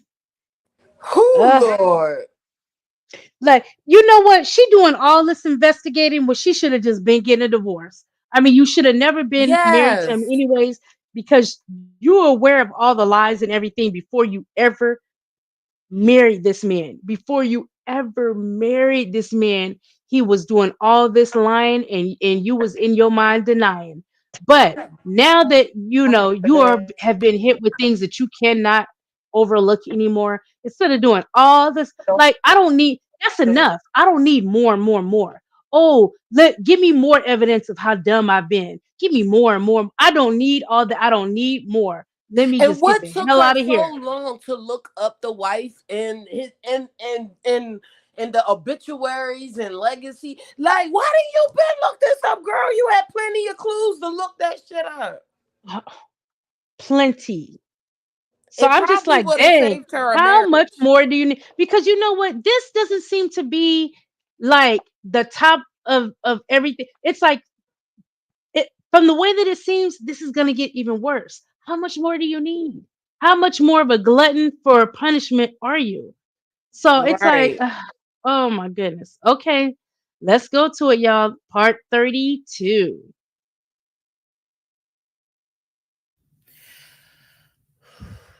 Part 32. Who the fuck did I marry? All right. So we're now in June. By this point in June, I have been offered the new job, accepted it, put in my 2-week notice at my previous job, and was going to be starting the new job later on in the month. So when he laughed, where I told him I wanted to get a new job, that laughter fueled me to get a new job. So here's what happened the beginning of June. At this point, he's completely bedridden. When I say completely bedridden, what I mean is, I'm trying to clarify this so it makes sense. From what I see, he is going to work, but he's calling out a lot more. Okay. So he had already left the condiment company and was working for Apple. So he's calling out quite a bit because the pain is pretty bad. So he's hardly eating at this point, hardly. For example, if I were to say, oh, I ordered a 10-piece wings, he's eating 2. And that's it. That's all I would see him eat. I was going to work and coming home. The house was in the exact same place that it was when I left. Nothing in the kitchen had been moved. Nothing in the refrigerator had been moved, which led me to believe that he had not left the bed from the time I left to go to work until the time I came home. At this point in time, he's drinking Powerades like it's water. I mean, I'm buying cases of Powerades. And that seemed to be the only thing that he was taking in.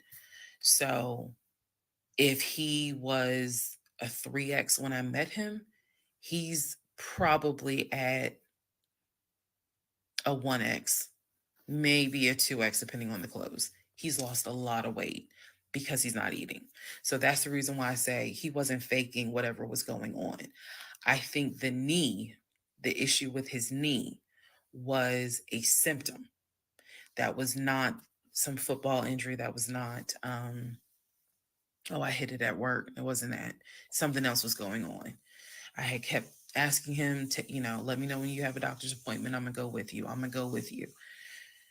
And he just kept saying the doctor, he's calling the doctor, and the doctor told him to just keep icing the knee. But I knew better. What was happening was I didn't care because of all the stuff I was finding out. So beginning of June, he is in the bed, sleep, and I get his phone. I ain't gonna lie. I got his phone. He had a work phone and he had a personal phone. It was the work phone that he had from the condiment company that apparently was never turned in. Follow me. It'll all come out. So he still had the work phone. It was deactivated. But he did not wipe the phone, if y'all know what I mean. Take all the data off. I never heard her say he stopped working yet. So me neither. And I see this would have been text messages between him and a woman named Peaches. I go back to the beginning of the text messages. This is on the work phone. This is the beginning of June of 2021. I go back to the text messages the beginning of the text messages between him and Peaches. Yes, that was her name, Peaches. I'm reading the thread because he's knocked out sleep. So I'm in the bathroom with the door locked, reading the thread. And what I can tell is that he met Peaches on POF. If you don't know what POF is, it is Plenty of Fish, a dating website. He met Peaches. I saw the messages in June, so he met Peaches around February. Met Peaches from POF. And apparently Peaches was, there's no nice way to say it. Apparently Peaches was a prostitute. So the reason why I say that is because in the text messages, she's listing the prices. So my God, he asked. Did she say he wasn't even having sex with her no more? Hand job. Oh my God. Yeah, they was not intimate. She told him it would be like $40. He asked how much would it be for oral. She said it would be 60. Because it was 60 and 80. One was the price with a condom, one was the price without one. So no messages after that. She sent a picture, he sent a picture. No messages after that. So in other words, these messages were not back to back every single day. There's breaks in between the messages. So like a message was in March, the next message is in April. Message in April, next message is like 2 weeks later. So he's asking her the prices. Next message I see would have been from a few weeks prior to the date of this. So this was the beginning of June. The message is from sometime beginning of May, where he is thanking her and says to her, you know, thank you so much. That was really great. I hope I can see you again. Then there's messages where she said, hey, basically she was at a new spot. She must have moved. So he said, okay, I'm gonna come through. I'm gonna come see you. He's asking her to confirm the address. He was like, is it the house with the brown trash can with a white car in the front? She says, yes. So I'm thinking he was actually in front of the house when he's texting these messages. Then again, he does whatever he does, and he sends her a message a few hours later saying, thank you. That was great. I'm reading all this. What if Peaches was a guy? I will tell you guys something that you may or may not understand. Some women may or may not understand it. The cheating didn't even faze me. Didn't even faze me. I didn't cry. I did not feel like, what did I do wrong? I was relieved. The reason why I was relieved is because up until this point, I kind of struggled a little bit on whether or not, God, you know, I know, Lord, you hate divorce, but I can't stay with a guy that lies. So when I saw the cheating stuff, I was like, oh shoot, thank you, Jesus. Okay. Because I know my Father in heaven is going to forgive the fact that I'm going to divorce him for infidelity. Go ahead. It's fine. Jesus will forgive me. So I was relieved, to be honest with you. Like, oh, okay. I got grounds now, bitch. That's how I felt. So saw the messages, forwarded the messages to my phone. Or excuse me, I had to take my phone because the phone was deactivated. So I kind of had to do a little ghetto, hold the phone up, take my phone and take pictures of what I see on the phone, so that I would have proof on my phone. Then I put the phone back and continued on. Now in the next part is the day that he gets kicked out. And I will tell y'all what happened. Okay. Okay, you guys. So, in regard to her saying that she didn't feel anything about the cheating,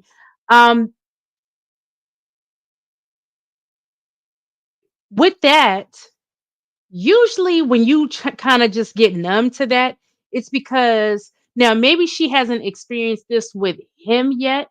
Now, correct me if I'm wrong, you guys. I haven't, aside from her finding the text messages, I haven't heard her mentioning she straight out finding him, cheating with another woman and things like that.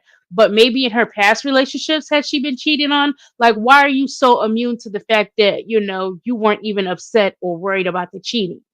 Usually I that think comes after you've been in a relationship with a man and he cheats on you repeatedly, and then you're kind of just immune to it. Like, She I okay, said think she at was again. I waiting think for at him to this point get she was over it. Yeah, and then she said, like, I didn't want God to punish me because, he don't want divorce and stuff like that. But with that being said, listen, my grandmother always told me that God look out for fools and babies, and you ain't a baby, honey, so you a fool. So it doesn't You even matter whether you had that proof or not. Your ass should have laughed. That's right. God looks after babies and fools. Facts. I've heard that Facts. one too. Oh my goodness. Okay, so let's get back to it. So we slowly knocking them down, y'all. We going to what? Part 33? Part 33. Why does Wow. she have it listed as 32? She must mean 33. Okay. Yep, Part 33. 33. Who the fuck did I marry? June 17th, 2021. So, you guys have been on this ride. You now know exactly what information I did have. the morning of June 17th, which was his birthday. He was in the bed as usual, Powerade bottles all over the place because I wasn't in the mood to clean. And so I went in his room. He was awake. He was watching YouTube on his cell phone. He watched a lot of YouTube, watching these two guys that always were fixing Jeeps on YouTube. Come on, girl. We don't give a fuck about that. I can't remember their name. It's a popular show on YouTube. Anyway, so I go in there and I just calmly sit on the edge of the bed. And I was like, can we talk? And he was like, yeah, what's up? I said to him, I said, Legion. Obviously, I called him his name. Legion. I said, I'm going to ask you something. I just want you to be honest with me. So he starts, I can already see in his eyes, he's about to get defensive. And I was like, calm. Because this is the tone I had. Calm. I said, you never went to San Diego State, did you? He rolls his eyes and he's like, I said, calm down. Watch your tone. I said, you never went to San Diego State. I said, you never lived in California, did you? And he said, of course I lived in California. He's like, I fucking showed you the house I had in California. He said, and I told you about San Diego State. I was a private citizen. My dad paid for me to be a private citizen. And what the fuck is a private citizen? A green card, I'm guessing. I said, I called San Diego State. And he looked at me. His eyes were like empty. Like he wasn't shocked. He wasn't like, oh my God. Like, okay. He was just more like, okay. I said, they have no record of you. I said, they have no record because you never went. You never been to California. So at this point, I'm very calm. And I'm just stating, I said, you never been to California. I said, I bet you've only lived in Georgia, Pennsylvania, and Rhode Island. At this point, now there's a little emotion behind the eyes. And I said, I don't think that this is going to work. And he said, what, the marriage? He was like, so what you saying? You don't want to be married to me anymore? And I said, I don't want to be married to you anymore. I said, we need to go our separate ways. We tried, but we need to go our separate ways. The way that I am talking to you all is exactly how I was talking to him. And so he was like, that's not what marriage is. Marriage is, you have to fight for what you want. I said, I don't want this. And I don't want to fight for it. I said, I don't want you and I don't want this. And so he was like, I'm not giving up on the two of us. I said, you don't have a choice. I said, I think that you should call your brother or your sister now. And I think that you need to pack a bag. And I think you need to get the fuck out my house. And he was like, I don't really have time for this. I don't feel well. I said, I don't care. You need to get out of my house. Again, the way I know y'all are going to be like, she's so dramatic. And I am actually a very dramatic person. But the way that I'm talking to you guys on this video is exactly how I was talking to him in the beginning of how this started. So I said, you need to call your brother or call your sister because she's in Douglasville. And you need to go. She should have said, if you got one. You need to get out this house today. Basically what happened was at first he refused. He wasn't moving fast enough for me. And so he called his aunt, and his aunt was on speakerphone. Let me preface that. She was on speakerphone. And so she was like, what's first time I heard of that. Like, my wife don't want me no more. She claimed that I'd be lying to her. I ain't never lied to her.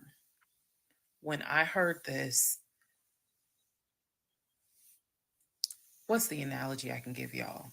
When I heard him say to his aunt, I ain't never lied to her before, something in me snapped. The best analogy I can give you, do y'all remember that movie Carrie? When she was at the prom and everyone was laughing at her. The blood had fallen down on her, and there was a moment where her eyes just went wild, and you knew something was about to happen. You just didn't know what, but y'all had pushed her too far. When he said to his aunt, I ain't never lied to her, I snapped. The calmness left. The amount of rage that was in me. I could have fought every member of the Kansas City Chiefs and beat every last one of their asses. I could have fought every member on the Atlanta Falcons and beat every last one of their asses. I'm not a violent person, but I was there. That statement, I ain't never lied to her, took me there. I went off. I went off. I went off so bad that first of all, every part of me was shaking. I called my mom. My mom was on speakerphone, and she's in Arkansas. My mom's a praying woman. I was cussing like a sailor. My mom finally said, put him on the phone. So I gave him the phone, and I'm standing there and I'm looking around the room. Is the scene that I remember is the Angela Bassett scene in Waiting to Exhale, when her eyes are darting around the room right before she grabs everything to put it in the car to set it on fire. I was more so looking at what weapons were in the room: the lamp, the TV, the dresser. I was looking more, while she was talking to him, my eyes were darting around the room, because if he did not get his ass up and get his shit and get up out of my house, it was going to be bad. If I have never in my life been on TikTok and said thank you, had it not been for the blood, y'all, I know this is going to sound dramatic. I know this is going to sound like, girl, you so funny. You don't understand. Had it not been for the Lord on my side, had it not been for the fact that I know I got a praying mother, I know I had a praying aunt, I know I've had a praying grandmother in heaven, because I'm telling you, I clearly saw what was getting ready to happen had he not gotten up, got his shit, and got out of my house. So I'm trying to calmly say this because I'm trying to calmly tell this story because the rage had taken over me. The pure, unadulterated rage that I felt when he said to his aunt, I ain't never lied to her, after I had discovered only 2% of the lies at that point. Just 2%. So it was enough for me to be like, you need to get your stuff and go. So my mother gets on the phone and she says to him, Legion, she called him by name. She said, I am not there to control my daughter. She said, in the name of Jesus, get your stuff and get out that house, because I think she might kill you. Get out of the house. She's on my phone. His aunt is on his phone. His aunt said, nephew, come home. Home for her was Philly. She said, I'll send you money. Come home. Leave that house right now, she said, because I think that woman is about to kill you. Let's go. Let's just go to part 34. Let's all just take a deep breath. Okay. Part 33. All right. Your thoughts? I am wondering, because we're getting ready to go into part 34, right? There are 52 parts to this story. Is it about to get crazier now that she's kicking him out, or are we about to find out everything that she finds out fully? Wait, what you say, Candy? I walked away from my thing. No, I'm just saying. So we're about to go to part 34, right? And she's putting him out now. She's telling him she doesn't want to be married. I'm wondering what all she is going to continue to find out, because still we have 52. There's Yep, 52 20 episodes to this. more. 20 more So it's episodes. like, wow, what else is there to find out? So okay, all right, let's get into it, y'all. Let's get into it. Part 34. Part 34. Who the fuck did I marry? So the aunt told him, I'll send you money, come home. I'm yelling in the background, by the way. I'm not standing there calmly. I'm yelling. I said, oh, he got money. Yeah, you got money. You got money in that offshore account, right? You got money in that Chase account. You got money to drive. So do what you got to do. I told him, and I'm not going to repeat some of the stuff I said because my mom might see this TikTok. But I did tell him, I was like, if you don't get out of this house, actually what I said was, you have two options. You either going to leave this house voluntarily, or you're gonna leave this house involuntarily. And he tried to get a little nuck if you buck. He tried. And that's when because he was still on the bed, still laying in the bed. And he was just like, you ain't gonna do shit. Like, don't talk to me like you done lost your fucking mind. Da, da, da. And I calmly got close to him. I got like this close. And I literally said, I will beat you like the bitch you are. I dare you to try me. I said, I will literally beat you like the male bitch you are. And so when I said that, his eyes were like, I said, I'm not even playing. Because at this point, I'm rocking like back and forth. Y'all, again, I'm not some hardened type chick. I'm not. I want the soft lifestyle, but I have been pushed to the point. So I'm rocking, I'm walking back, I'm pacing. So finally, his aunt was able to get through to him. I had called my aunt, my mother, my aunt. I had called the pastor. I had called all these people because I did know that I was in a very dangerous place. Not because I'm scared of him. At this point, I was scared of me. I don't know if this has ever happened to someone where you know your own, you know yourself. You know that you got a line. I was over that line. So I had enough wherewithal to be like, okay, you're probably gonna go to jail today. You're probably gonna go to jail. Um, you probably ain't gonna have that job in the morning. Like I was there. And again, this is not to sound bragging at all. This was a woman who I could not believe that even with the attempt of me trying to give him one last opportunity to tell me the truth, he still lied in my face. I was at my edge.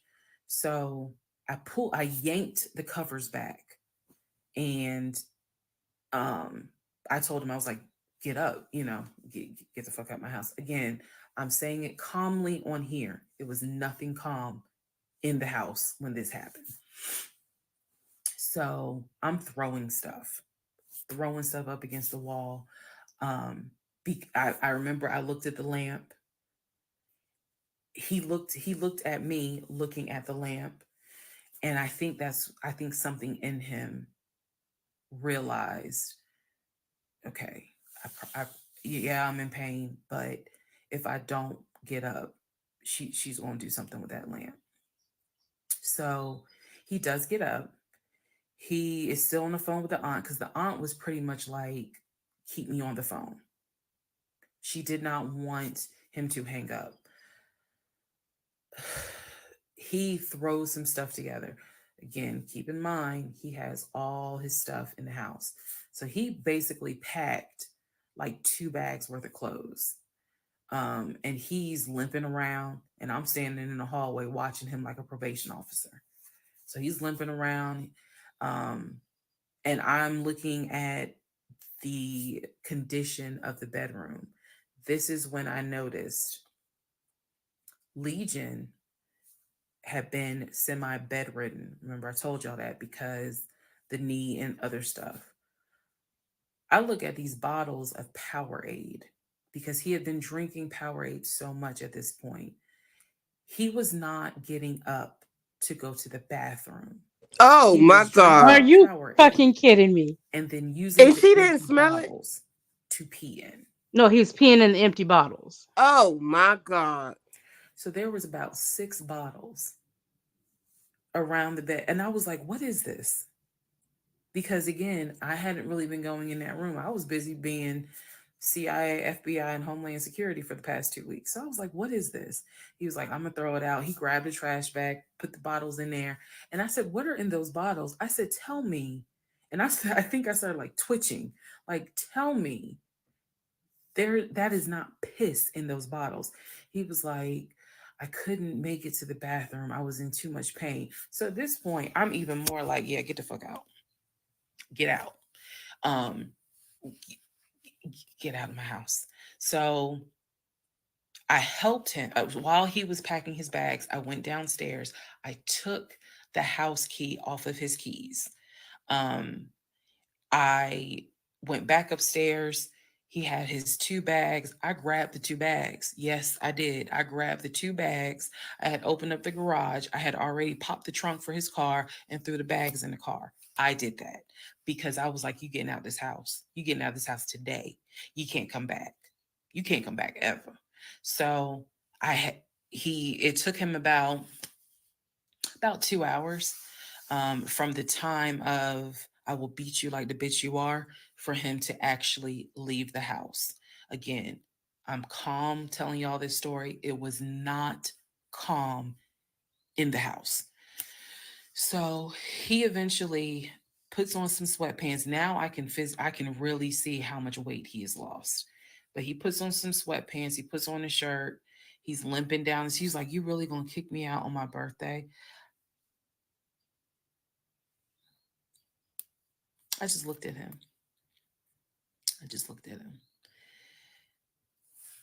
Opened the door. He went through the garage, got into his car, called, his aunt was still on the phone and she was like, I'm gonna send you some money. And that's the part I was like, clearly he has the money. Like, you ain't got to send him money. He doesn't even have to go to Philly. He can just go get a hotel for now. I don't care what he does. He just got to leave his house.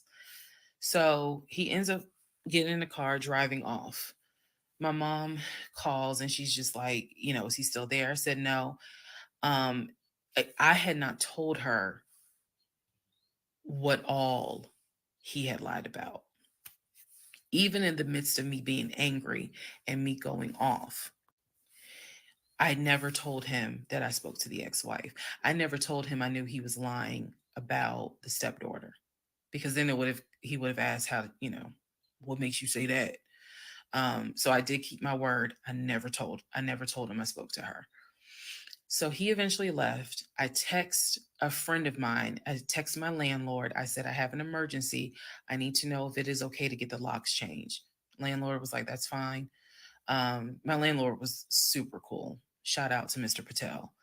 I went to Home Depot, bought brand new locks, text a friend of mine, asked him, when you get off work, can you please come by my house? I need the locks changed today. So he was like, oh, okay, what's going on? I said, I'll explain it later.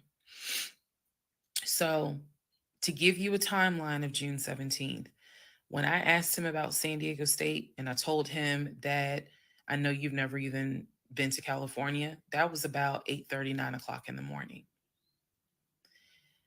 By the time he left the house, it was maybe going on noon, 1 o'clock. So this happened pretty quickly. If you're wondering, why did you even ask him? I already knew that I wanted out. I knew that. But for some reason, a part of me was like, let's just see if he'll be honest just one last time.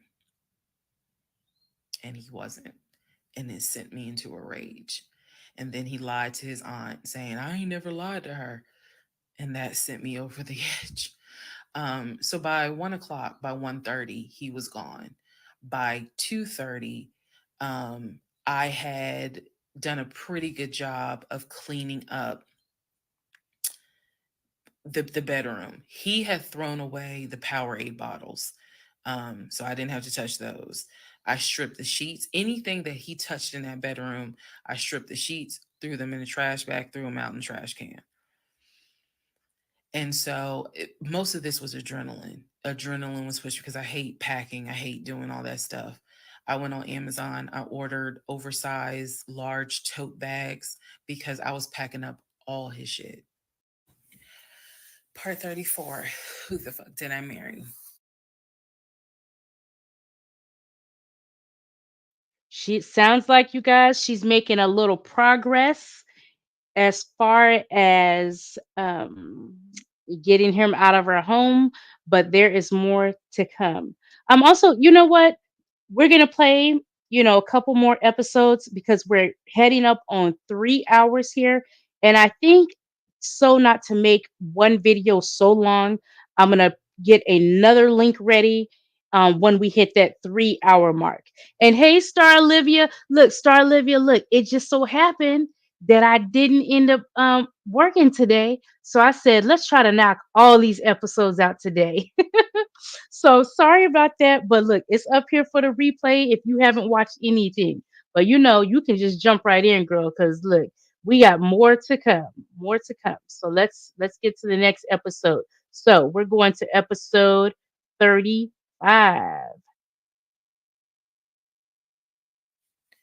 Part 35. Who the fuck did I marry? So I packed up all his stuff. Okay. The reason why I packed up all his stuff is because I had a 3-bedroom, 2.5-bath townhome. One room was the guest room. Obviously, there was a master bedroom, and then we had a TV room that he had made like his Philadelphia Eagles man cave. I was going to put everything that belonged to him, pack it up, and put it in the TV room because the plan should have been that he's going to come back and get all his stuff. Okay. So that's why I did it.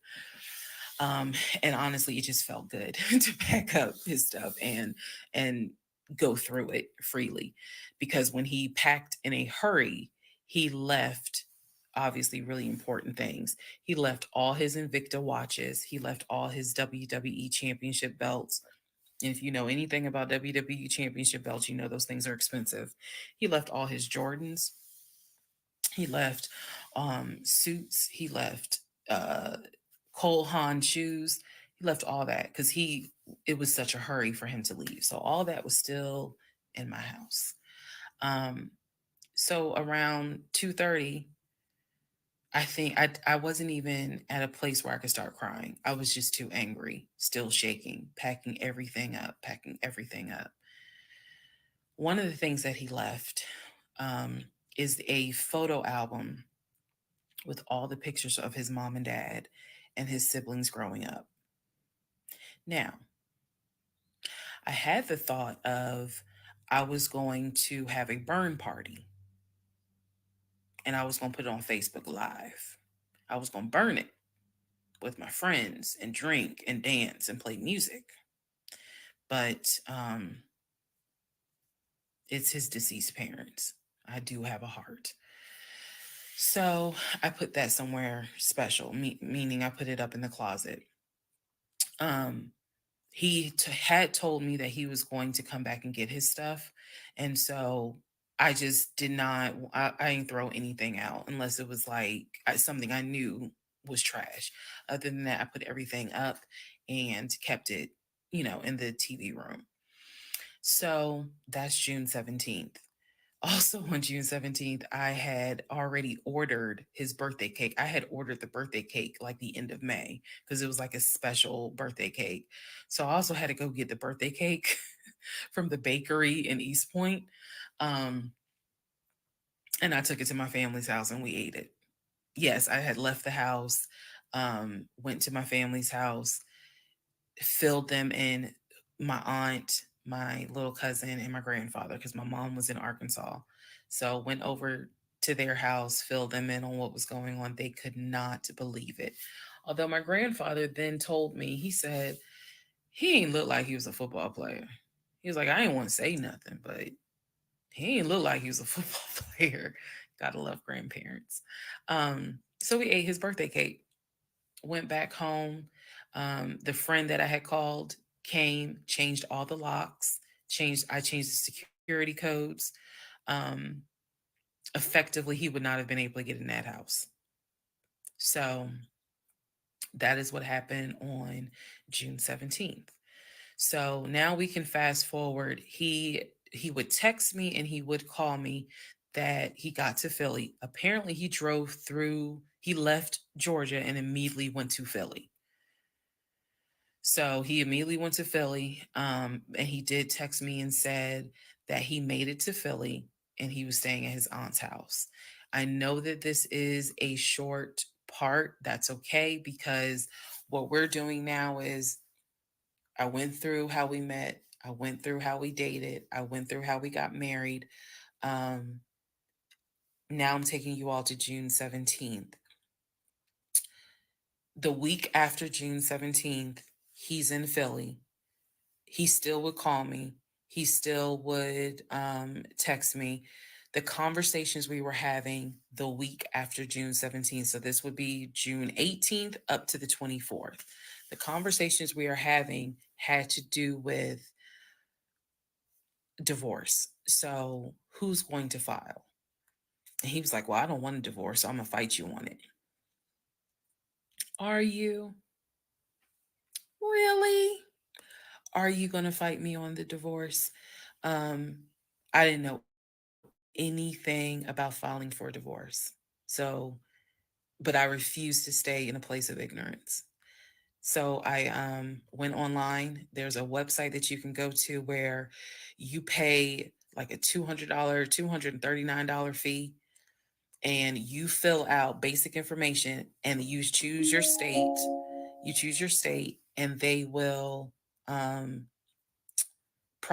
process, but they will make all your documents. All you got to do is print it out and take it to the court. And it is step-by-step directions. We didn't have any property with each other. We didn't have any kids with each other. So by the state of Georgia's standards, this should be an uncontested divorce. So the conversation that last week, the week of June 18th to the 24th, was about divorce. What stuff do you want to keep? Well, I'm going to come and get all my stuff. I just don't understand why you couldn't talk to me about it. I said, there's no room for talking because you've been lying to me since day one. But even still, keep in mind, as of June 17th, June 18th, June 19th, I did not know what I know now. So the lies were really only like 5% of the whole story. So June 24th or 25th is when I had printed my documents.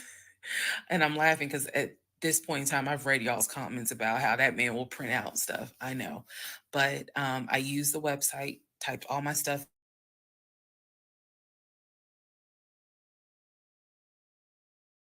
and got my documents and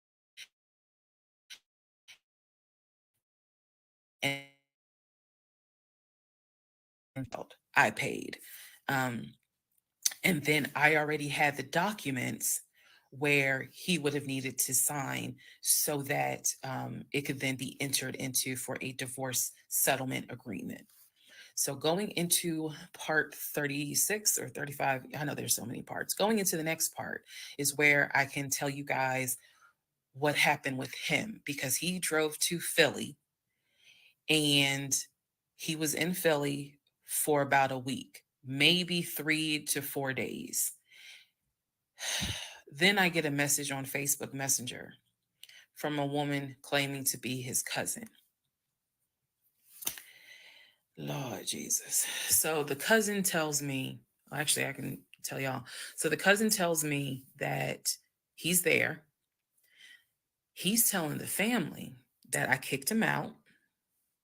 He's telling the family that I kicked him out after he walked in on me having an affair, that I stole his money, and I then kicked him out.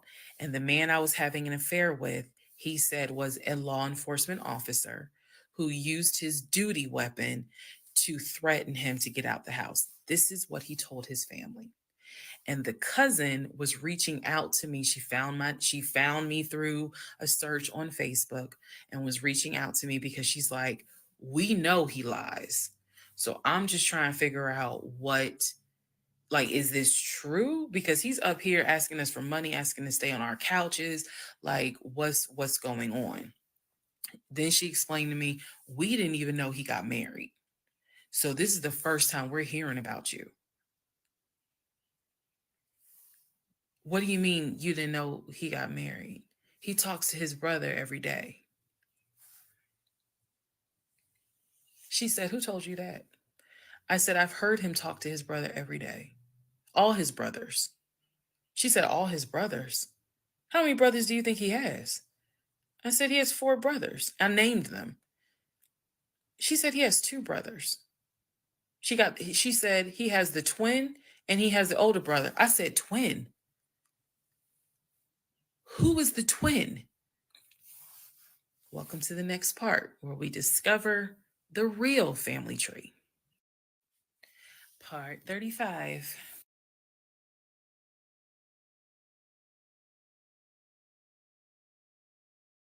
Twin. Deja, you gotta stay. Look, we didn't go too far now, Deja. We didn't jumped in too far. I want to see when his twin comes into play. And then that's funny. The cousin say, look, we already know he lied. Oh my God, you guys. Okay. Let's get to the episode 36 and then I'll be driving. That's right, twin. Where you been, Deja? Okay, let's get to this next one. Okay. This is madness. Pure madness. Part 36. Who the fuck did I marry? The family tree. Please fasten your seatbelts and put the tray tables in the upright position. Let's go. All right. The cousin, I'm not going to name her. The cousin had reached out to me on Facebook, asked me to please give her a call. So this conversation was on the phone. Yes, I was actually speaking to her. She informs me again about the whole he's up there. He's telling everyone that he walked in on me cheating on him. It was with a law enforcement officer, and that the law enforcement officer used his duty weapon to threaten him to get him out of the house. The reason why I'm particularly mentioning the fact that he said it was law enforcement is because he was trying to get a family member, like one of his cousins, to call the agency of the law enforcement officer and file a complaint, which in hopes would then start an internal affairs investigation. Yeah. So, female cousin's on the phone with me. She's telling me everything that he is telling them. She's like, look, we know he a liar. We don't fuck with him. He's been a liar since a kid, but he's also family. She said, we didn't know at all who you are. So I thought that was interesting because I was like, you didn't know who I was, but his brother knew who I was. And so, again, that's when I said to her that I was like, he's talked to his brother every day. So why wouldn't the brother tell y'all that he had gotten married? And so she said, what brother? And so I told her the brother's name. And she said, he told you that? I said, he was having the phone calls in front of me. So at this point, what the cousin said was, she was like, okay, I'm going to confirm that with him. She was like, he lives up the street. So I'm going to just confirm that with him. She was like, because I'm pretty sure that they have been beefing for a while. I was like, I can only tell you what I saw, what I heard. That's all I can say. So then when she asked me about, well, how many brothers do you think he has? And I said, he has 4 brothers. Again, I listed all of them. This woman was like, he has 2 brothers. She said he has the twin and he has the older brother, the one that he was on the phone with every morning, blah, blah, blah, blah, blah. I said, twin? Who's the twin? So this is where she explained to me. She said the parents, mom and dad, had the older brother. The older brother is about 5 or 6 years older than Legion. Legion and the younger brother who lives in Nashville, they are twins. So when he kept saying the younger brother, my younger brother by 2 years, it's his older brother by 20 minutes. They are twins. I have seen a picture of this brother. Yes, they do very much look alike, but I didn't know they were twins. It doesn't even matter. I didn't know they were twins. But definitely they had the same mom and dad. So she was like, no, that he's older than Legion by 20 minutes. They're twins. She said, so the parents had 3 boys, brother in Philly, the older brother, and the twins. She was like, that's why her who the hell are these HCG sisters levels were about? so high. She Well, I was tell her, I was probably like, pregnant with Shantae and twins Kim. too. She said, I don't know who Shantae is. She said, Kim is my daughter. Kim is not his sister. Kim is my daughter. And she said, that's his cousin. She was like, and they haven't spoken in about 20 years. So, no, that's not his sister. He does not have any sisters. Who And I the said, well, hell then what was about he the talking other to 2 all brothers? this time? He was like, what other 2 brothers? His said, other girlfriend. His dad. She was like, you mean to tell me this man is going around telling people, I know somebody's going to quote Nicki Minaj, lying on your dead mama, but try not to. She says, you mean to tell me this man is walking around lying on his dad, saying that his dad had kids outside of his mom? And I kind of stuttered like, yeah. She was like, he does not. She said, I have no idea who those 2 men are. She said, those are not his brothers. But if y'all remember, I've met those 2, and he introduced them as, man, this is my brother John, this is my brother Matt, type thing. And so they both were like, oh, my sister, it's good to meet you. It's good to meet you. Remember that, because obviously I do eventually talk to those 2 men again. So she says to me, the family tree is mom and dad, the 3 sons. She was like, there are no sisters. She said, I don't have a clue who Shantae is. She said, Kim is my daughter, so that's just their cousin. But again, they ain't spoken 20 years.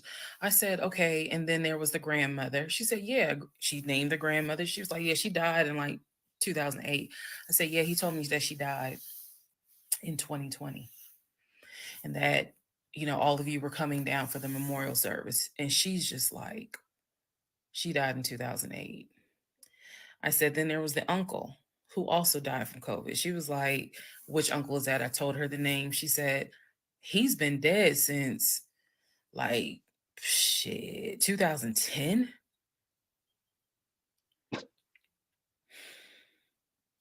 I said, okay, what about the cousin nicknamed Junebug? Everybody got a cut. If you're not African American, we all know a Junebug somewhere. And she just was like, oh yeah, cousin Junebug. She was like, man, that's crazy what happened to him. And I was like, what do you mean what happened to him? Because I know he has talked to his cousin Junebug on the phone like a few months prior. He was like, and so she said to me, she said, yeah, he had passed away in like 2016. So this is now 3 people. Legion don't see dead people. He talked to dead people. I recall him having either a story about or a phone call with, and she's telling me that they are all passed away. So this is when the conversation kind of changes, and she's like, you know what? She said, let me speak to the older brother, because he probably wants to talk to you. She was like, you probably should talk to him, and a lot of your questions will get answered. She was like, this dude's been lying ever since he was a kid. She was like, she said, literally, we don't fuck with him. I remember her saying that verbatim. She was so adamant. She was like, and when he showed up here out the blue, talking about how his wife cheated on him with a law enforcement officer, and how the guy took his gun out and threatened him to leave the house. She was like, we knew something was up. She was like, that's why I had to find out who you were and reach out to you and find out the truth. I said, there was no other guy. There was no law enforcement officer. And she was like, yeah, because he was telling us where the dude worked and how we should go ahead and help him file a complaint so that this dude could lose his job. I said, there is no other person. I said, I kicked him out. That was me. Candy. All by myself. No gun, just my fist. Huh? We had 3 minutes. 3 hours. So she said, he's telling us that I'm gonna finish this last 2 or 3 minutes, like, apparently, and I already have the other live set up. We're ready to go. Explain to her. I said no. I said I had a miscarriage back in June of 2020, and I had to have surgery in July. So she was just like, girl.